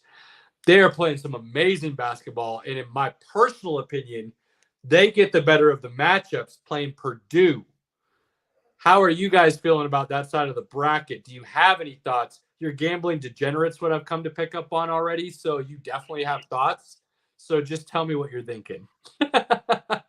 Well, I have a question for you. Why do you think they got lucky getting Purdue? Because Purdue's still the number 1 seed and still it's going to be a tough team to beat. This is why, and I have already had to eat crow with Purdue this season. They fell on their face last year, and I said they were going to. I thought they would do something similar this year. I thought they would get past the first round or the second round, but I thought they would see an upset. Part of that is because I didn't think Zach Edey had that dog in him, which he has proven me wrong. The other part of it is Zach Edey, while he is a basic fundamental skilled big man, he is not somebody who I thought could straight take over a game. Again, has proven me wrong. The other thing is going back to last year when they were playing 2 guards starting who were freshmen. There's a level of inexperience for Purdue that I didn't trust. This year they're sophomores, but they got knocked out in the first round last year. I didn't feel like they had gained a whole lot of experience. They did the same thing in the regular season that they did last season. They lost to Creighton this year in the regular season. who had the epitome of an up and down year. Creighton beat the 1, 3, and 5 seeds this year at one point during the season.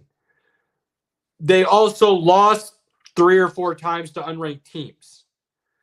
So when I see a level of inconsistency in a team like that, it makes me pause and start questioning a lot. I also said, though, while I didn't have any faith in Purdue, Purdue had the easiest road to the Final Four out of any 1 seed, in my opinion. So they got really lucky in that scenario. But I called from the start of the tournament, watching NC State have to win the ACC tournament to even get into the dance. And they rolled through that ACC tournament the way they did, winning 5 games in 5 days. What I saw from that team is what I look for in a team to make a run in the NCAA tournament, which is a dude who can take over a game or be your scorer when you need him to, and great guard play. NC State has DJ Burns, who can go ahead and take over a game if needs to in the low post, which is just makes my heart swell 10 times because I love that footwork and back to the basket game. And they have great guard play. I still don't trust Purdue's guards, but they do have a guy who can take over a game, which I didn't believe in Edey.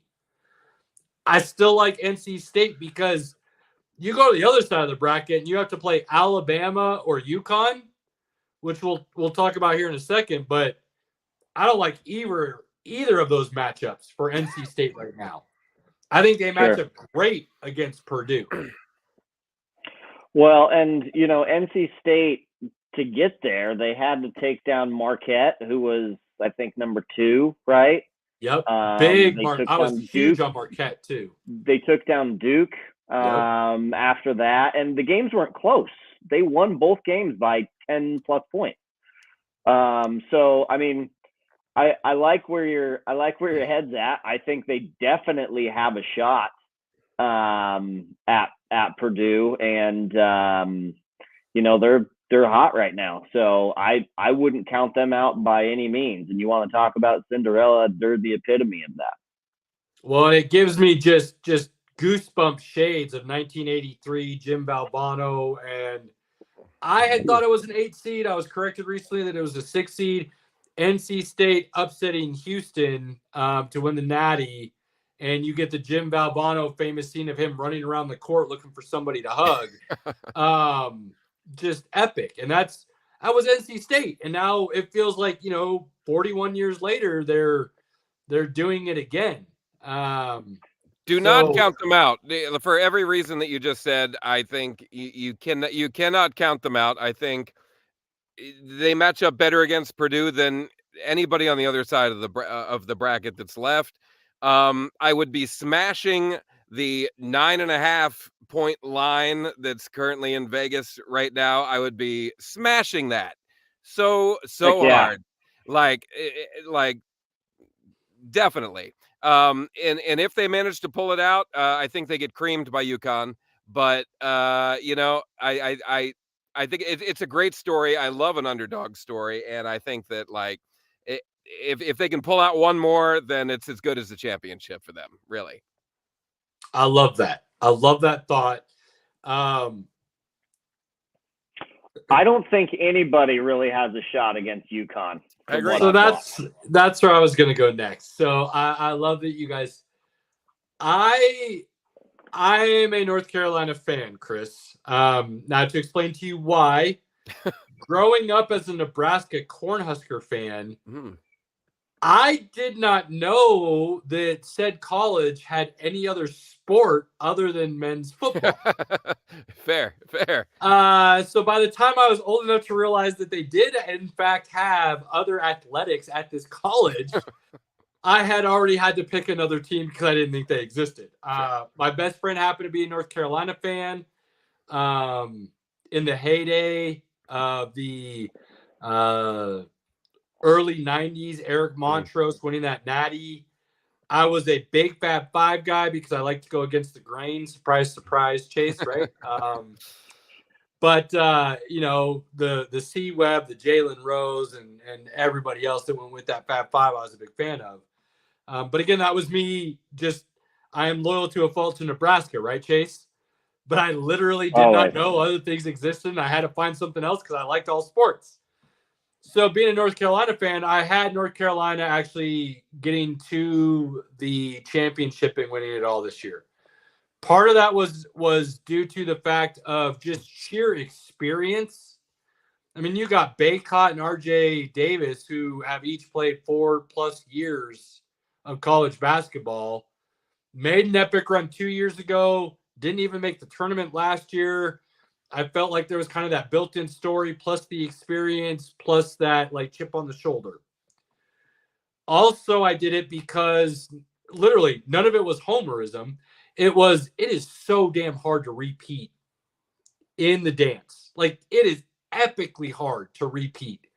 And so while I thought UConn was the best team this season in college basketball, looking at the brackets and the way things lined up, they possibly could have had to play Auburn, North Carolina, and Alabama.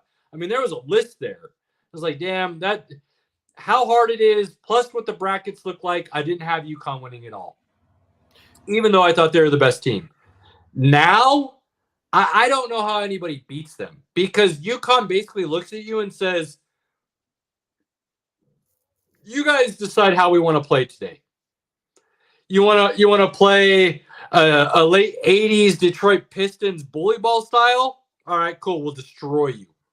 If that's your style of basketball, we'll let it be close for the first half, and then by the end of the game, we'll win by 40. You want to run up and down the court? Cool. We'll let it be close the first half, and we'll win by 40. You want to shoot?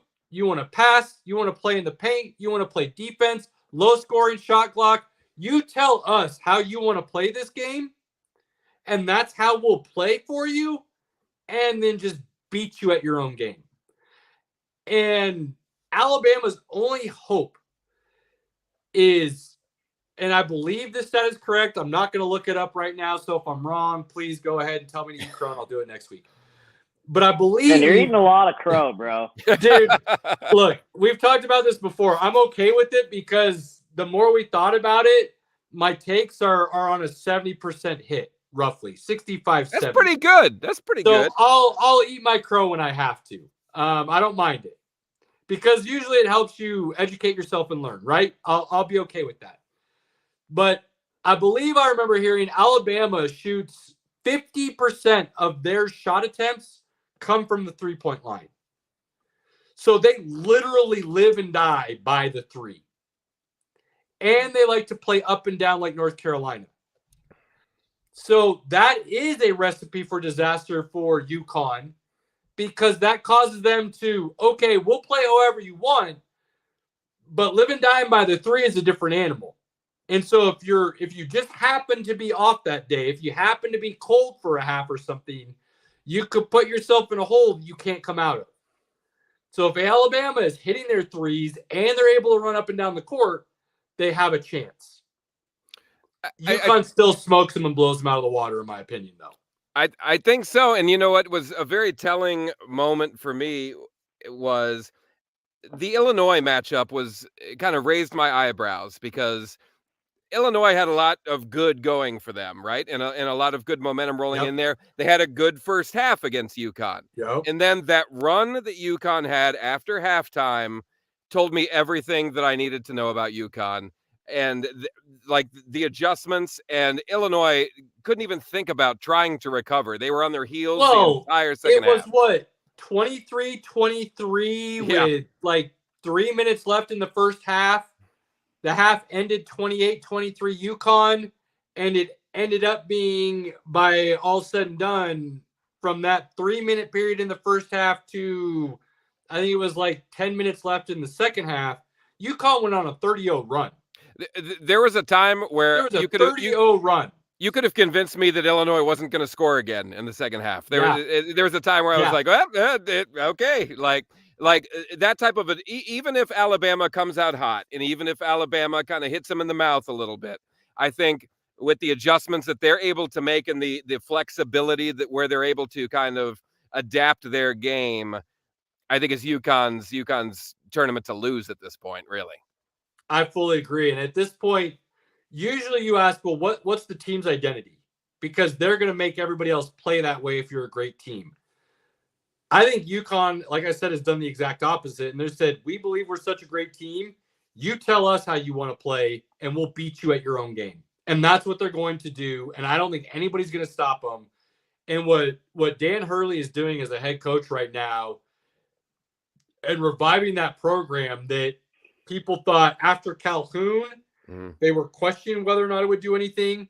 Ollie came in and won that championship that nobody expected them to win. And then he had whatever issues you want to talk about behind closed doors that caused him and UConn to part ways and them to have a lot of sanctions and other things where people thought, all right, this is finally the death of a once great program. Dan Hurley comes in and says, nah, hold my beer. And now they look like the preeminent program in college basketball that's about to win a back-to-back. That the way they're built and the way college basketball, football, and everything else is set up with NIL and transfer portal could very well, if they win 2, could be in position for a 3 and could be looking at a 60s UCLA run for all intents and purposes, depending on how this goes. So I agree. I think it's their tournament to lose at this point, and it would amaze me if they don't run through everybody remaining. And I think this has been one of the best tournaments in recent memory. We haven't gotten a lot of upsets as much as we've gotten a lot of chaos in the sense that we've gotten a lot of great games. And I will take great games over anything every single time, whether it's the higher seed or lower seed winning, I don't care. Give me buzzer beater potentials, and I will say I'm there. So you got a couple of Cinderella stories potentially, and then you got NC State run to the Final Four. There's your Cinderella. There's your story. Shades of 1983, like I talked about. I believe they beat Purdue. I think Purdue and Zach Edey had a great run. They redeemed themselves from last year being a 1 seed, getting beat by a 16. Good job for you. I think NC State has a much better chance at beating UConn. I think it would be a better game. I think they're playing better basketball. Purdue's here because Edey's playing out of his mind. When you're throwing up 40 points and 20-ish rebounds a game, it's going to be hard to beat you, period. But NC State has some big boys, and they have better guard play. That's what I like. UConn, Alabama. Alabama's going to try to run. They're going to try to live and die by the 3. They will die by that 3, and UConn will run away with that game at the second half. And then I think UConn at this point, as much as I didn't want to pick them because of how just insanely hard it is to repeat, I think they just run away with the championship too. I think Chris is right, and they just are so dominant at this point. People are going to look at this, and it's going to be talked about in the record books as one of the best runs in men's college basketball history, I believe, by the time it's all said and done. Plus 9.5 NC State. Slam it. Slam it. I like it. So that's the Final Four. That's the Masters.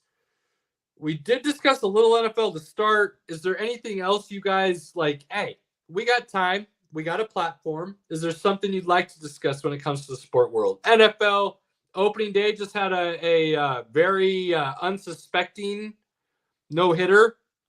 That's all we're going to talk about. That's it. I'm going to call it there. So don't bring up baseball. It was for the Astros, so we don't need to even talk about it. Is there anything else you guys want to discuss? I feel like I'm somewhat like I haven't watched wrestling in years, but I feel like my TikTok algorithm somehow has me on wrestling TikTok. So I feel like I'm pretty well versed on some of the storylines going into WrestleMania.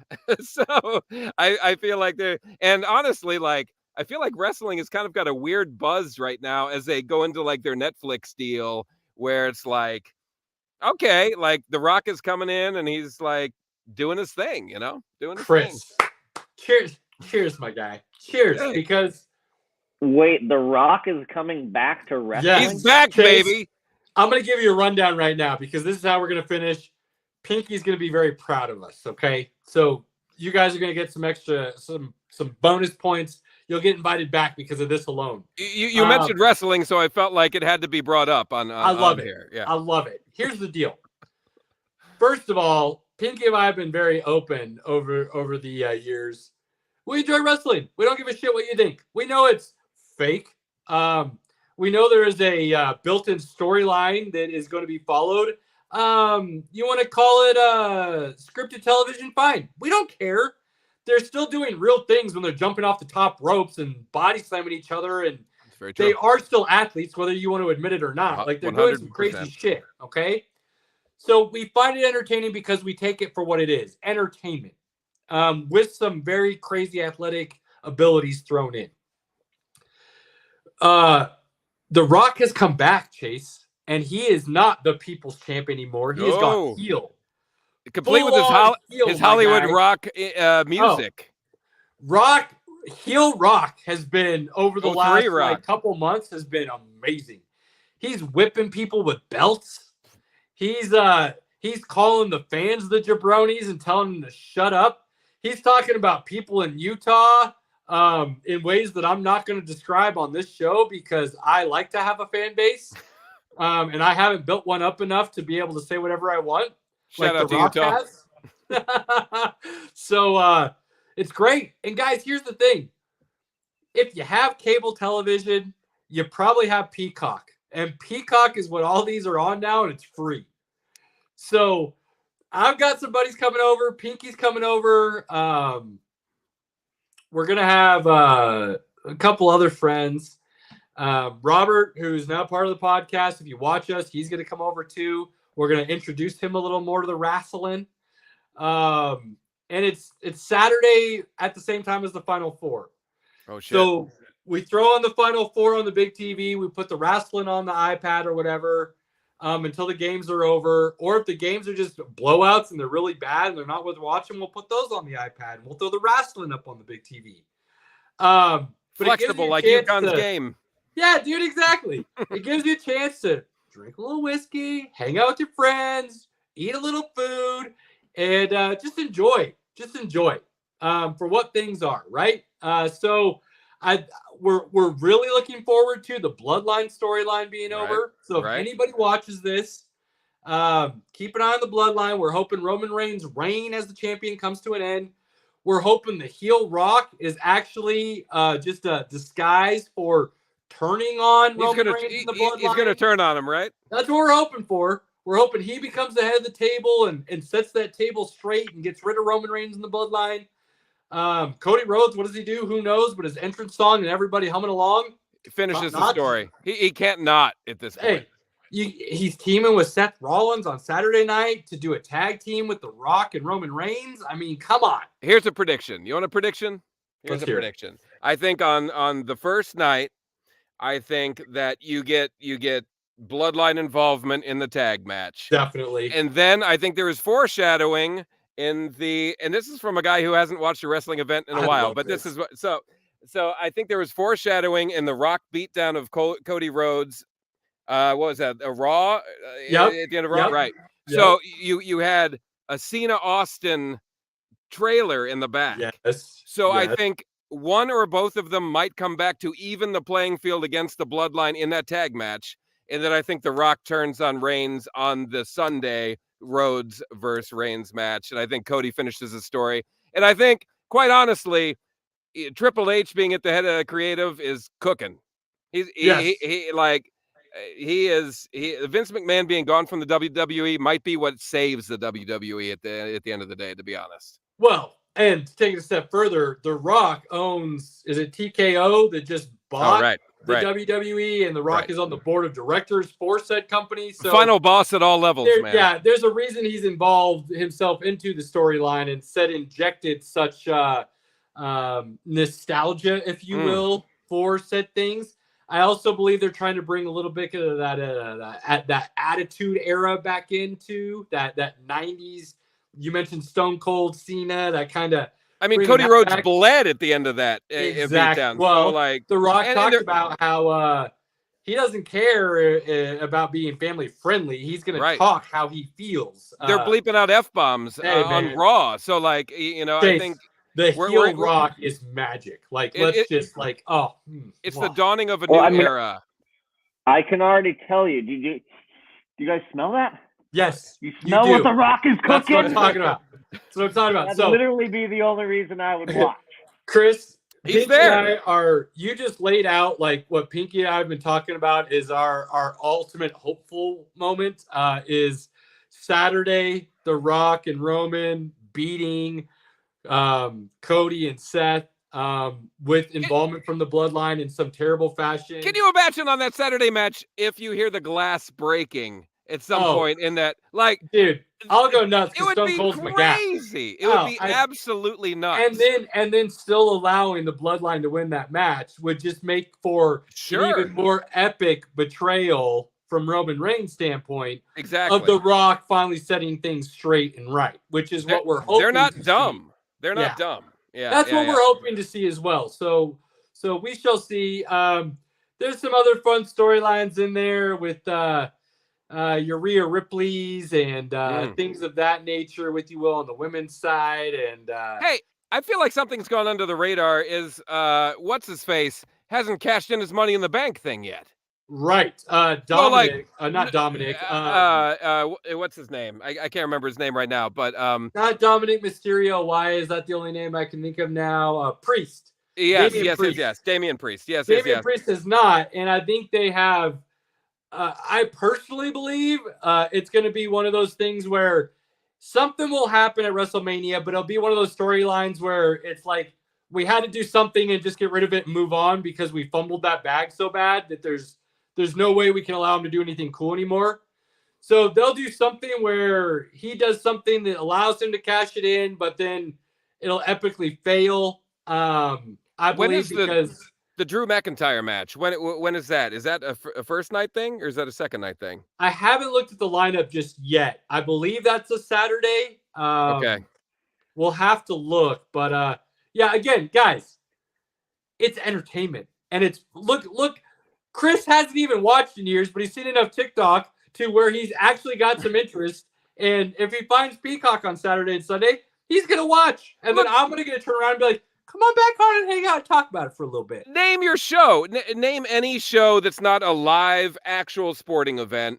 And you're buying into a script on any level there. It just adds some athleticism, and you've got, and this is what it is. You have to accept it for what it is. Like, exactly. I feel like the era of being like, well, wrestling's fake, like, that's weak. That's a weak criticism at this point, because everybody who is a fan of wrestling already knows that. You know what I mean? So, it's not the 80s anymore. I love it. I love it. And Cotton, let's be honest. If you could just go ahead and on Saturday, go ahead and let the people know that it's WrestleMania start day and give us your Hulk picture for all to enjoy. If you just want to throw that up to the podcast, I'll gladly reshare that. I appreciate you, my guy. Yeah, it doesn't get any better than that, does it? No, sir, it does not. Brother, it does not. Chase, you've consumed wrestling at some point in your life, I'm sure. 80s. Okay, fair enough. Chris, if you have not seen his rendition of the Hulk, I will say the man does it proud.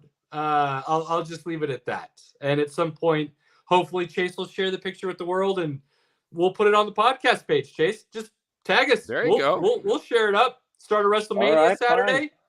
Make it happen. I don't think Chase backs down from a challenge, and that's what sounds like. That's what this is.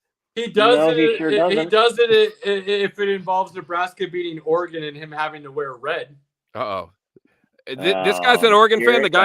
The guy in the Colorado shirt is an Oregon fan. That's shocking to me. Shocking. Well, apparently he used to be until they lose to Nebraska, and he has to, not follow through on a bet. I'm just saying. What's the over/under? Let's go back to wrestling here. Look at that. Oh. If that's not a Hulk, I don't know what is. Oh God. Doesn't get much better than that, bro. You were definitely taking your vitamins and saying your prayers in that photo, sir. Yes. At least. You're well represented, my guy. I will give you a very well representation of Hulkamania there. Absolutely. What's your Mount Rushmore? Dude, I mean, for me, I'm always gonna have Stone Cold and Ric Flair. Sure. Because to me, Stone Cold has the best entrance music of all time, and he backed it up. Sure. Every single time. And not much in life is better than a good Woo! So Absolutely. those two are always there. As much as Hogan gets hate and stiff ring worker, doesn't want to put people over, all the criticisms, I don't know how he doesn't go on there. Well, Hulk's kind of always there because without him, we're probably not talking about Saturday and Sunday. No, he's the Godfather, man. I like The Undertaker. I like throwing him as my fourth because I think they screwed him on. He should have retired with an undefeated WrestleMania record. I think they kind of lost their way a little bit when they had him lose. It shouldn't have been Lesnar. It shouldn't have been Lesnar. Yeah, he didn't need to go over. Yeah, I don't like that. And then I will give an honorable mention to my boy Goldberg. The only reason he's not in the top four is because he was WCW, not WWF. And so when you're always in the quote unquote maybe little brother and not the big brother league, it's hard to kind of elevate you into there. But I was always a big Goldberg guy as well. That's fair. I'm not in agreement with anywhere near a top four for Goldberg. I mean, the original Spear, his undefeated streak that he had going, I think he's low-key underrated, even though he's very well known. But you put a guy like William Regal in a match with him and be like, have a wrestling match, and he gets cooked in 5 minutes of action. So, yeah, you want to talk about a pure wrestler? I could see where you're going to leave Goldberg maybe even out of your top 10. Sure, Impact, I get you. But from like an in-ring technician, you're putting people like Michaels, Angle, a bunch of Bret Hart over Goldberg any day. Sure. I like that. Well, what's your top four? It's definitely Hogan's got to be on there for sure. I think you gotta either be a Stone Cold or a Rock person, but I feel like Stone Cold gets the nod over the Rock because of the whole. I mean, he kind of like made it from the 316 moment after the King of the Ring on. It's a Stone Cold moment. I think Flair, you got to put on. Forget about. He should have retired after the Shawn Michaels retirement match. Yeah. That was so beautiful. And then he's just screwed things up ever since then. And the fourth is a weird one. I think the Undertaker is a top level dark horse. John Cena is a good argument as well because I feel like he ushered in a new era of wrestling fans. So I can see either of those. I got to give the edge to the Undertaker just because of he's the Undertaker. Yeah. I'll throw out one more dark horse that I've always been a big fan of that I think probably just because of politics behind the scenes never got to fully see his potential, and that's Sting. Oh, right. He just had his last match in AEW. Yeah, which was another one where I was like, literally saw that the other day, and even though I pay attention to WWE now, Monday Night Raw, whatever they are doing, but I saw that news and I was like, cringed a little bit when I saw Sting was still. I mean, but quite honestly, when I saw the match, I was like, yeah, that looked like a 60-year-old wrestling. Sure, he was still jumping off stuff though, man. He was giving it his all. He's not peak. When you walk and you take a step and your whole leg moves as one and doesn't bend, you're like, yeah, you're 60. For sure. Absolutely. And I'm shocked that I even know these things because I haven't watched a Raw or a SmackDown since college, and it's been 20 years. Dude, your TikTok has been doing you well, my friend. I will say that. I don't know how I'm on it, but I'm on it. Literally, for a guy who watches Monday Night Raw because Monday Night Football is not on anymore. Right. And there's really nothing else to watch. Yeah, you're right there. Your storylines are good enough to just roll into the weekend and be just fine. I tell you what, okay, fair enough. Let's go, Becky Lynch, Rhea Ripley. Let's have a time. I love it, gentlemen. It has been a pleasure. Always like to do some final thoughts. Anything we discussed, anything you'd like to say, really doesn't matter. It's just whatever you want to throw out there, Chris. Okay, so baseball. I think the Reds contend for the NL Central this year. I know it's crazy talk. It's a weird division, but we had a better than anticipated year last year. It was a year where I didn't even re-up my MLB TV membership last year. I just did the radio version last year because I was so down on where the Reds were at. But they overperformed. You got a dude. There's a lot of young talent who want to play as a team and win for each other, and I think that's huge. So I think the Reds contend for the Central. Mark it down. I think that we're vying for a wild card spot at the very least come, playoff time. 2, Burrow's healthy. I think T. Higgins starts the year as a Bengal. I think the Bengals are a wild card team at least, and they contend for the AFC North. I think the Ravens are a problem, and I think the Steelers are going to be a sneaky problem this year.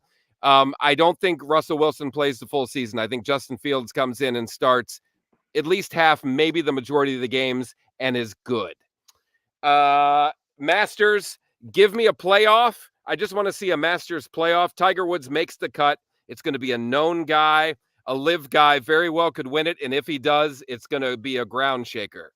Chase, hit us. Love it. Come on, Cotton. What you got? Final thoughts. Talking Colorado sports, calling Avs Nuggets championship. Both. Yes. Wow. Let's go. Yes. I love Twofer. that. Same year. Twofer. Repeat into 2 and 3. I love it. 2-for, baby. Broncos. Take Bo Nix in the draft. I have a sneaky suspicion about it. I also think if John Harbaugh had the chance to take J.J. McCarthy, he would pass up on him for another possible receiver. Anybody know who I'm talking about? Come on, Marvin Harrison Jr. Yeah. He's not going to be available at that point. I don't know if he's going to be available, dude. We don't know. We don't know. We don't know. You guys probably haven't heard this, but a crazy, way out of left field, harebrained idea that I had that has like 0.001% or whatever likelihood of happening, but makes a lot of sense when you think about it. Harbaugh trades Justin Herbert for a haul and drafts J.J. McCarthy, completely resets the franchise and the rebuild that they've already been working on, and starts fresh with his own dude and a plethora of draft picks to fill all the holes for the next couple of years. Define a haul for Justin Herbert. I mean, for Justin Herbert, for me, I'd be thinking probably a minimum of 3 firsts and a couple starters. Shoo-wee, man. Oh, Yowzer. yeah. That would be. I think that's a stretch, Caleb. They wouldn't do it. They wouldn't do it, but I think that would be a roughly. They can't do it for that. I think you'd be surprised. I think there's teams out there who would do it. Who? Name one. I mean, you look at what teams have given up to move up to the first overall pick in the draft to take a quarterback. Very similar to that type of haul. When you're talking about a proven commodity in a Justin Herbert, a quarterback like that has never truly. What has he proven? Dude, everybody considers him a for sure top 10 quarterback. There's some people who think he's roughly top 5. So what are those people smoking? I think he's roughly top 5. He just hasn't had the team around him to put up those numbers. Lamar, Mahomes, Burrow. Who's the 4 in front? Put. This is how I always look at it. Trade out the player. And if you don't think that player can put up at least the same numbers, okay. But if you put Justin Herbert on San Francisco, you put him on KC, you put him on Cincinnati, you put him on Baltimore, do you not think he puts up the same numbers or better as those quarterbacks on those teams already? I think he puts up way more interceptions than all of those quarterbacks. I don't. I'm borderline saying that this might be I would hot. take this might be a lot to say, but I would rather have Brock Purdy lead my 49ers team than Justin Herbert. I'd almost rather have Kirk Cousins. Bold. I think Proven. you guys are underestimating Justin Herbert because of the leadership that's been in that building previously. And he has not been able to give you. Think about what a Patrick Mahomes or a Brock Purdy has. Sure. Now think about what Justin Herbert was working with. And the Chargers defense was. What do you mean? abysmal. What was he working with? But offensively, offensively, he had a great offense around Keenan him. Allen's, Mike Williams, Who weren't there half the season. Austin Eckler. I mean, the team should have Austin been great. Eckler and fell they off weren't. last year to the point where he is now a backup running back in Washington.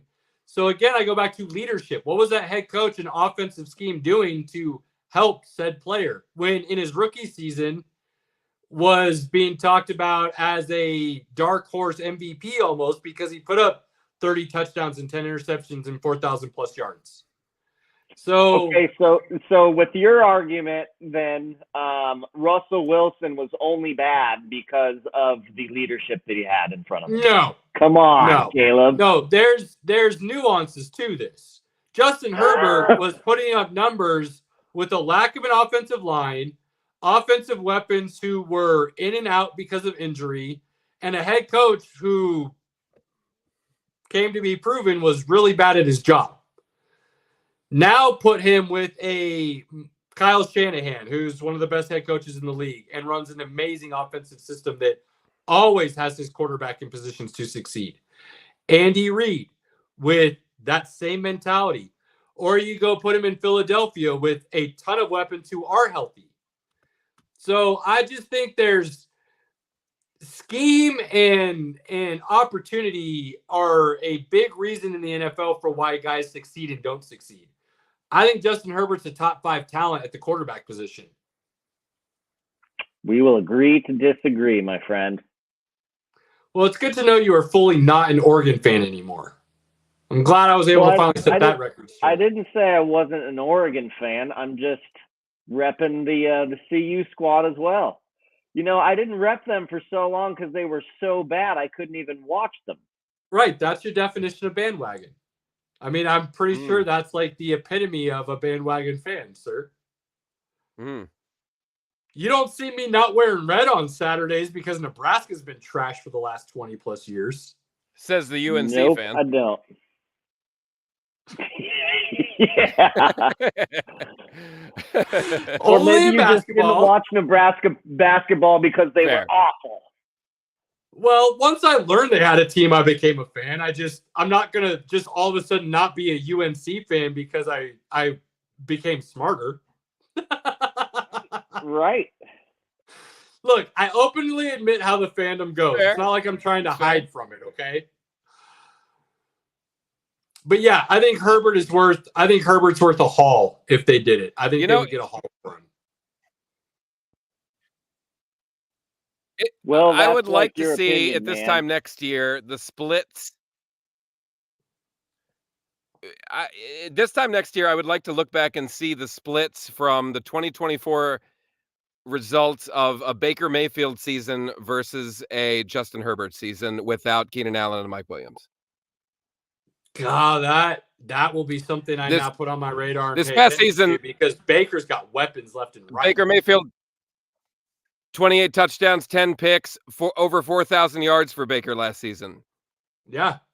I had to eat crow because I mean, to bring it full circle, we talked about Baker at the very beginning, you know? Here's the kicker, though, is I already believe Justin Herbert's numbers are going to be deflated this year because of the system Jim Harbaugh wants to run.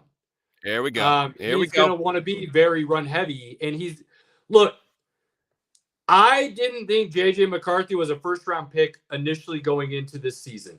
And there's a number of reasons why I'm not going to rehash it all through here.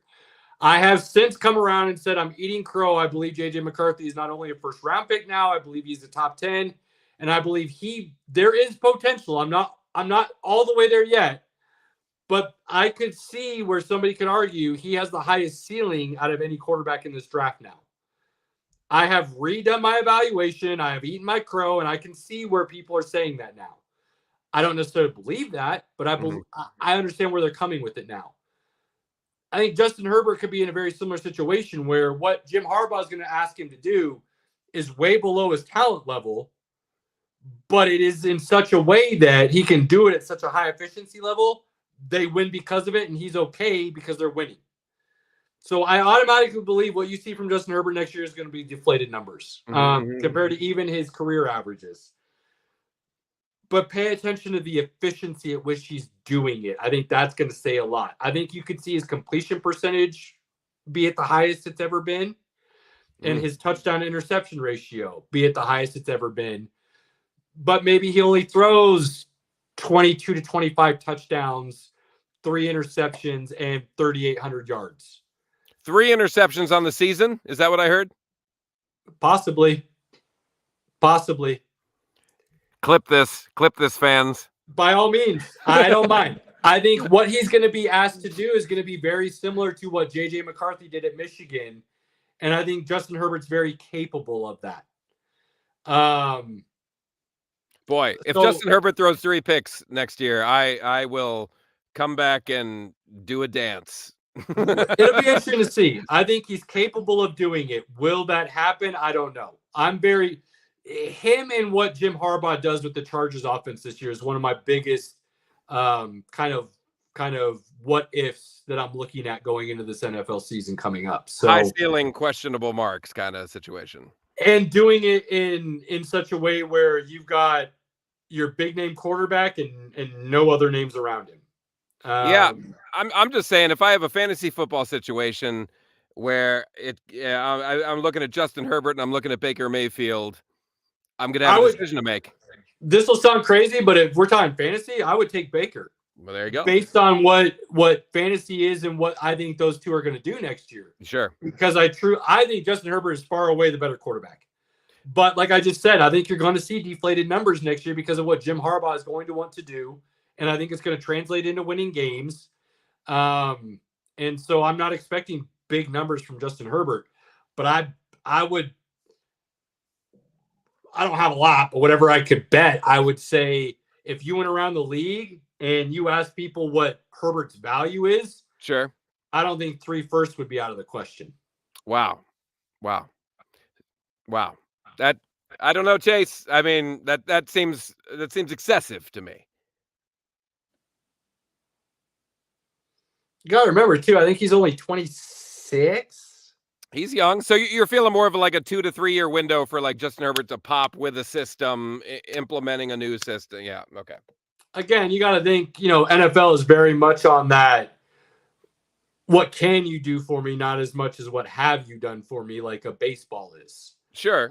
So they're willing to bet the farm on a what if rather than a what is. Sure. Or what has been. And a lot less games too, right? So I mean, you need that pop. So, Chase, I think you're muted. Yeah, he is, which is where he should be. I see the slash through the mic. There he is. Time. Oh no! There he is. Caleb, I will have an entire platter of crow for you to eat when I call you week 4, and he's already at 3 interceptions. Wow, 4 games. Let's go. 4 games.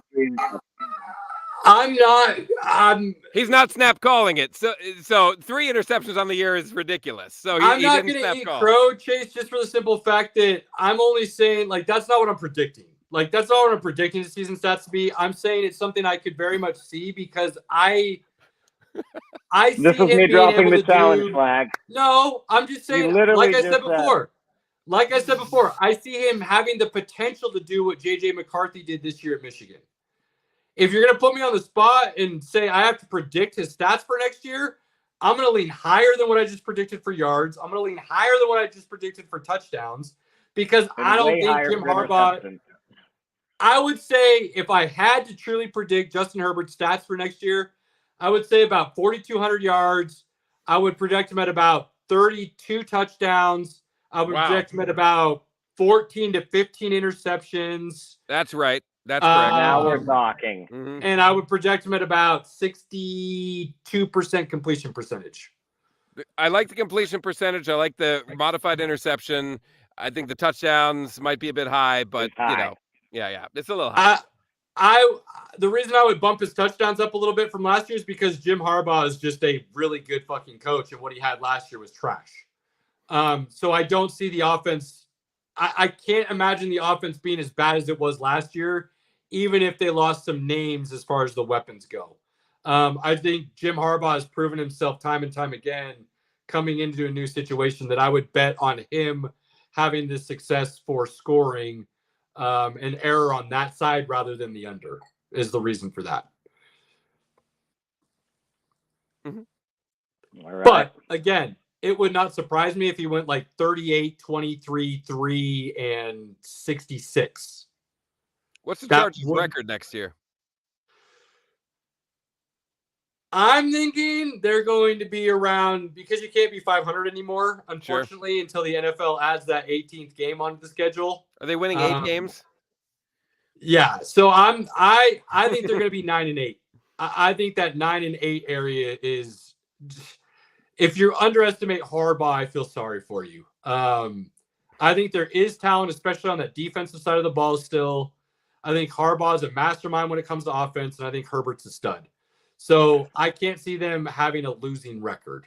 I just don't see that. I definitely do. And listen, the Harbaugh family, super smart. John was great at Michigan, but the NFL is a little different than college football, man. Well, if he had never done it before, I'd agree with you. But you look at a Chip Kelly or someone like that who like just dominated in college and then totally ate shit in the NFL. But this isn't that. He won and took the 49ers to a Super Bowl with Alex Smith and Kaepernick. Do you think Justin Herbert is worse than those two? I think he's better than Kaepernick. Agreed. So, I mean, if this was Harbaugh's first stint in the NFL, I'd fully agree with you, and I wouldn't be saying anything I'm saying right now. But the fact that he's already done it, proven it, and can rely on all of that, and he gets to start with a stud at quarterback, in my opinion, I think he hits the ground running. We shall see.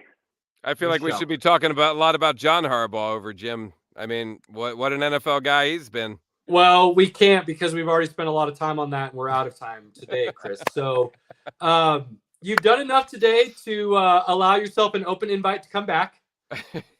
So anytime you want to discuss anything, you let us know, and you are more than welcome to come on. Chase, as always, you're my boy Blue, so come hang out whenever you want. But appreciate you guys hanging out with me for the evening, filling in for my cohorts while they are at the Nuggies game. As always, if you have those moments, those opportunities, those times to spend with your loved ones, family, friends, your inner circle, do not waste them, cherish them, always take advantage of them. We appreciate everybody for supporting us in any way you do. Till next week, we're out. Later, boys. Fast lane when I pass in the street, bag of money in the passenger seat. Simcoe's been asking for me on the road from the west to the east. Way up, I might never come down, cause the coast's racking up the flight miles.